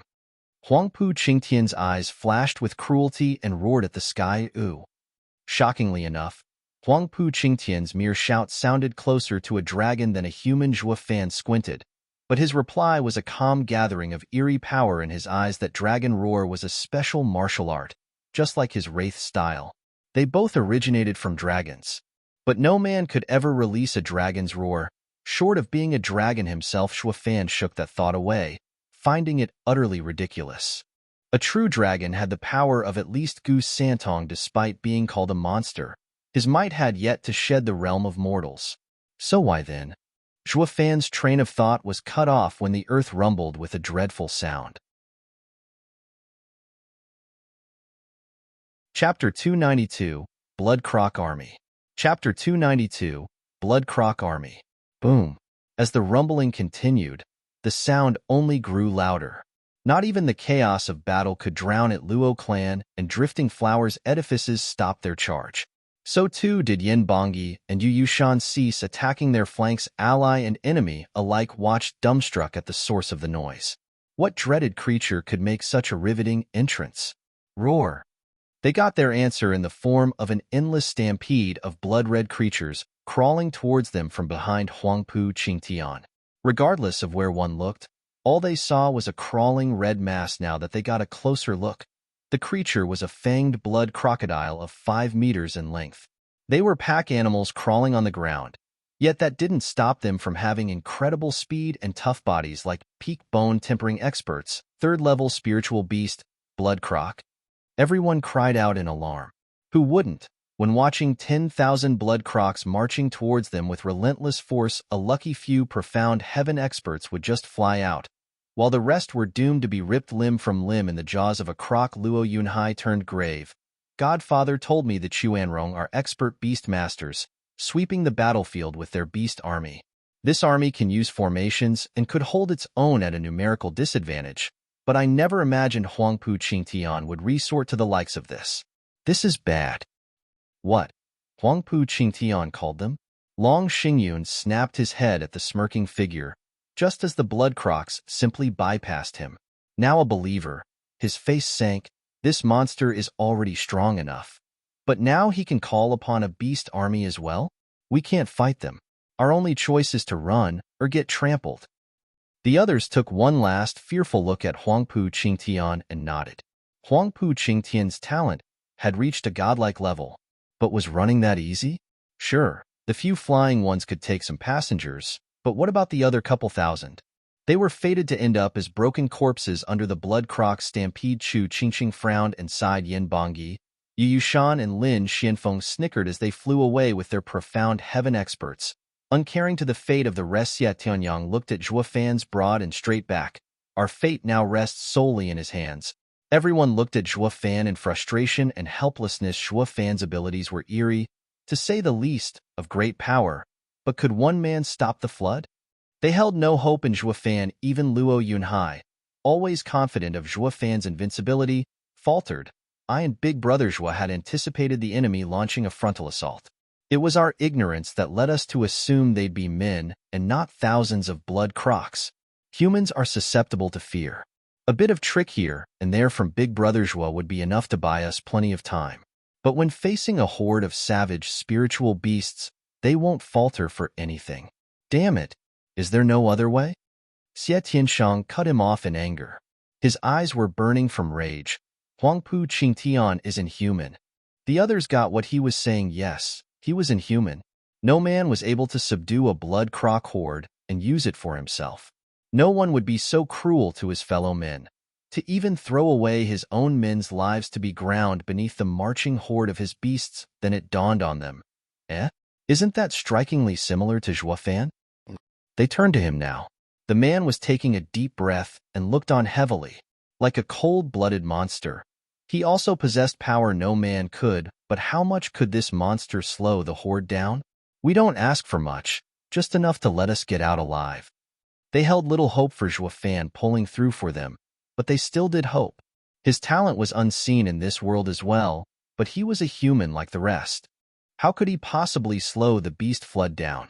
Well, one delusional girl thought this was right up his alley. Xuaningxiang clenched her fists and said, "No worries. Big Brother Zhuo can do it." She had now crossed the point of no return, becoming an eternal Zhuo Fan's fan. She didn't care about hows or whys. Just as long as Zhuo Fan did something, everything would be all right. Funnily enough, she was right. Luo Yunhai begged to differ, however.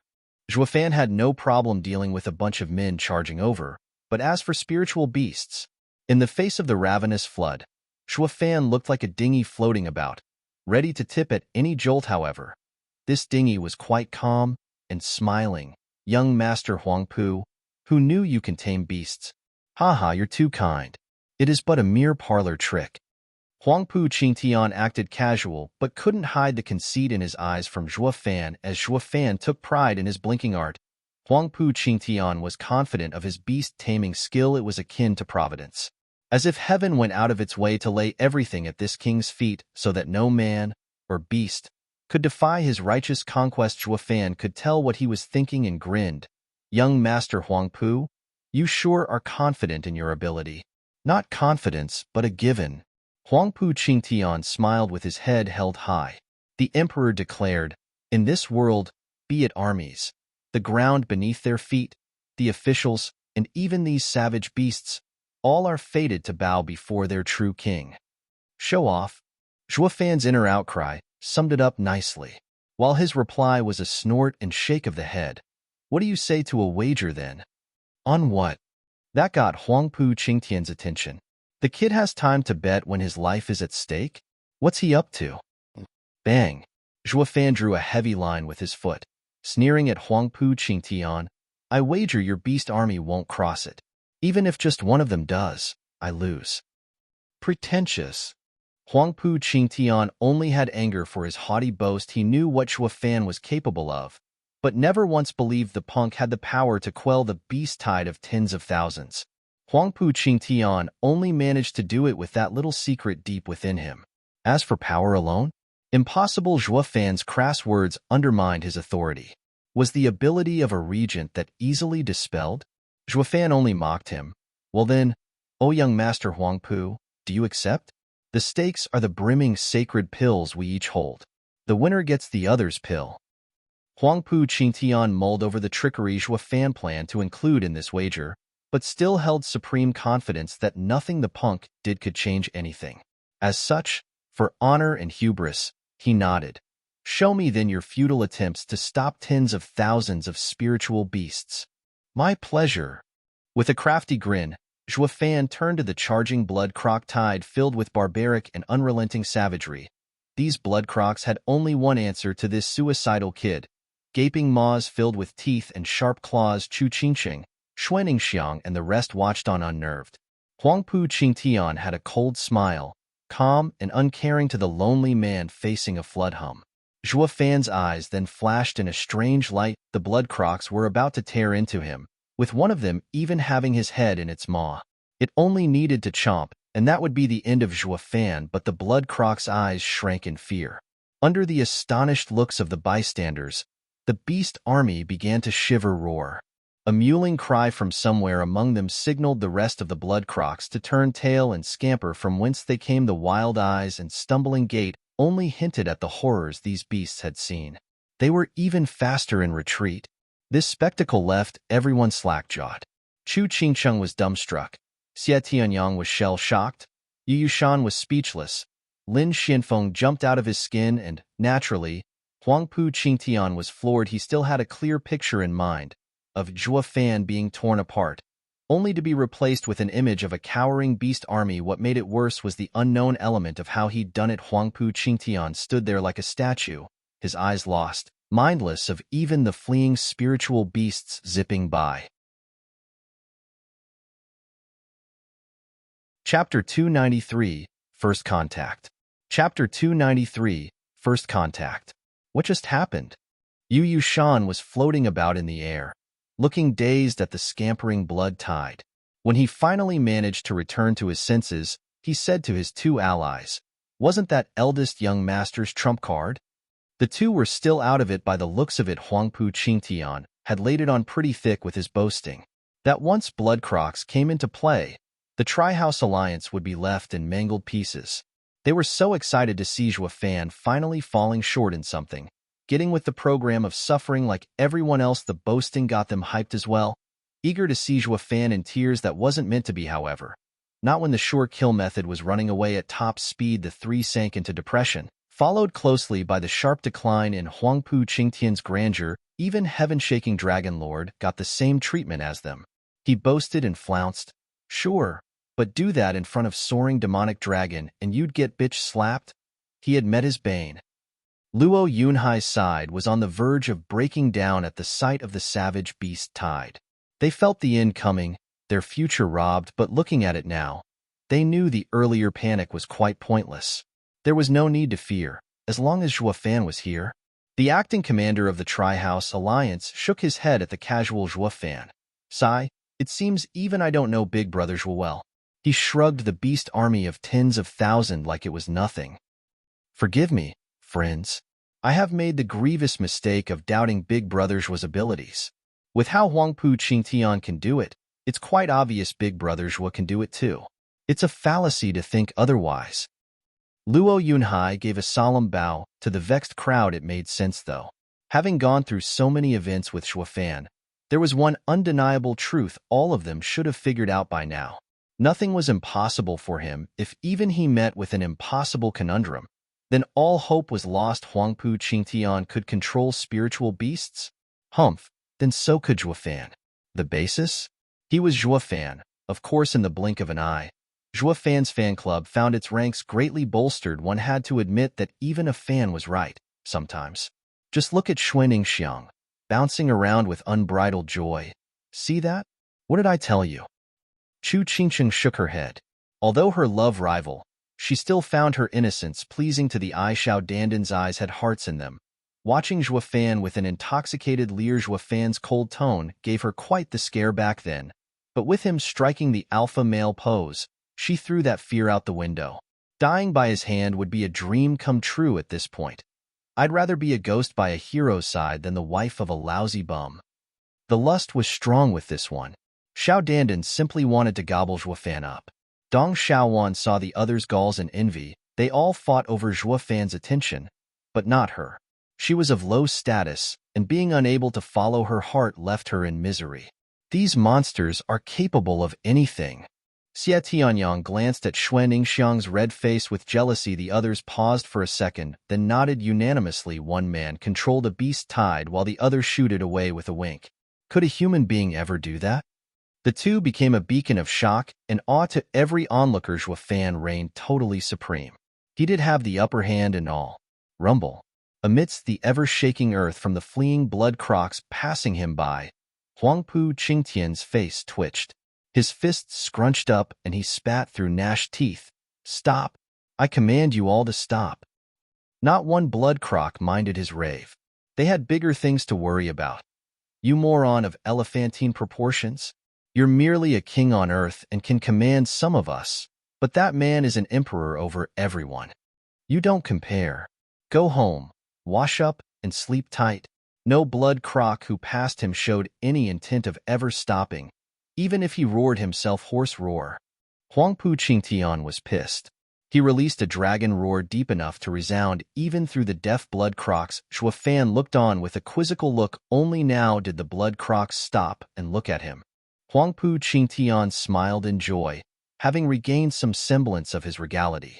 But then the blood crocs lowered their heads again and scampered off like naughty children. The man's eyes were bloodshot, and his anger exploded. He was a king, and no one defied him. Especially not some mongrels.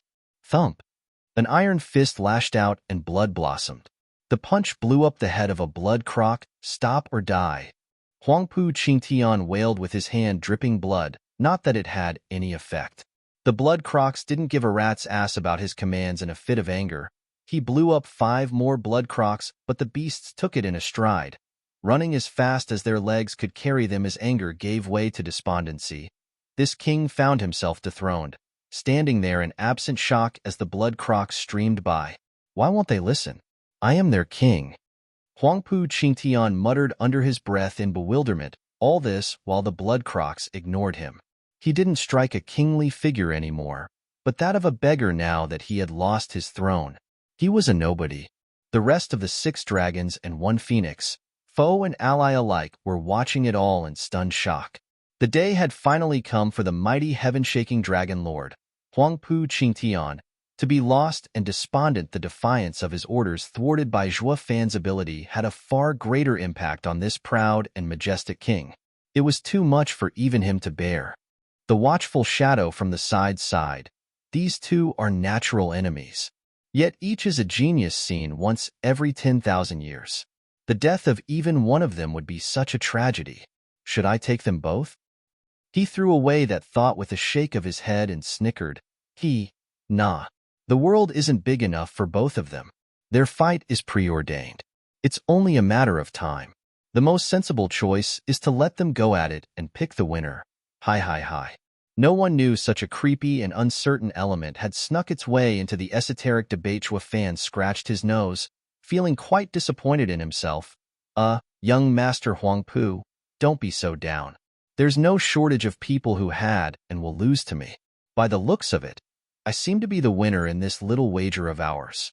Will you honor our deal? With all the blood crocs gone, Huangpu Qingtian raised his head to reveal a crazed pair of eyes as he snapped, "Humph, my word is gold. What do you take me for, a Welsher?" Huangpu Qingtian took out a vial from his chest. Zhuofan knew it to have the brimming sacred pill. Huangpu Qingtian was afraid Zhuofan would snatch his ring again, so he hid it in his clothes. Any cultivator out there had the means to store their things, be it rings or bags.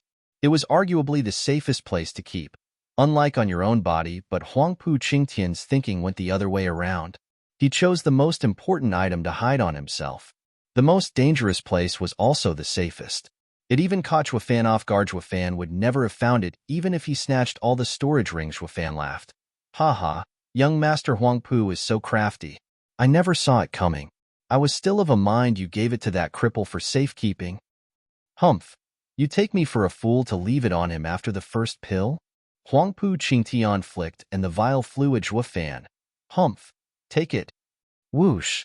The vial shot through the air, leaving eerie sounds as it passed. Even space shimmered. Zhuofan felt a sudden, immense pressure slam into his shoulders just as it neared. It even made the likes of him stagger, startled. Zhuofan threw his hand forward to block it. Thump. The impact had him slide 5 meters and even found his arm that caught the vial numb. He was shocked to find what a mere flick could do.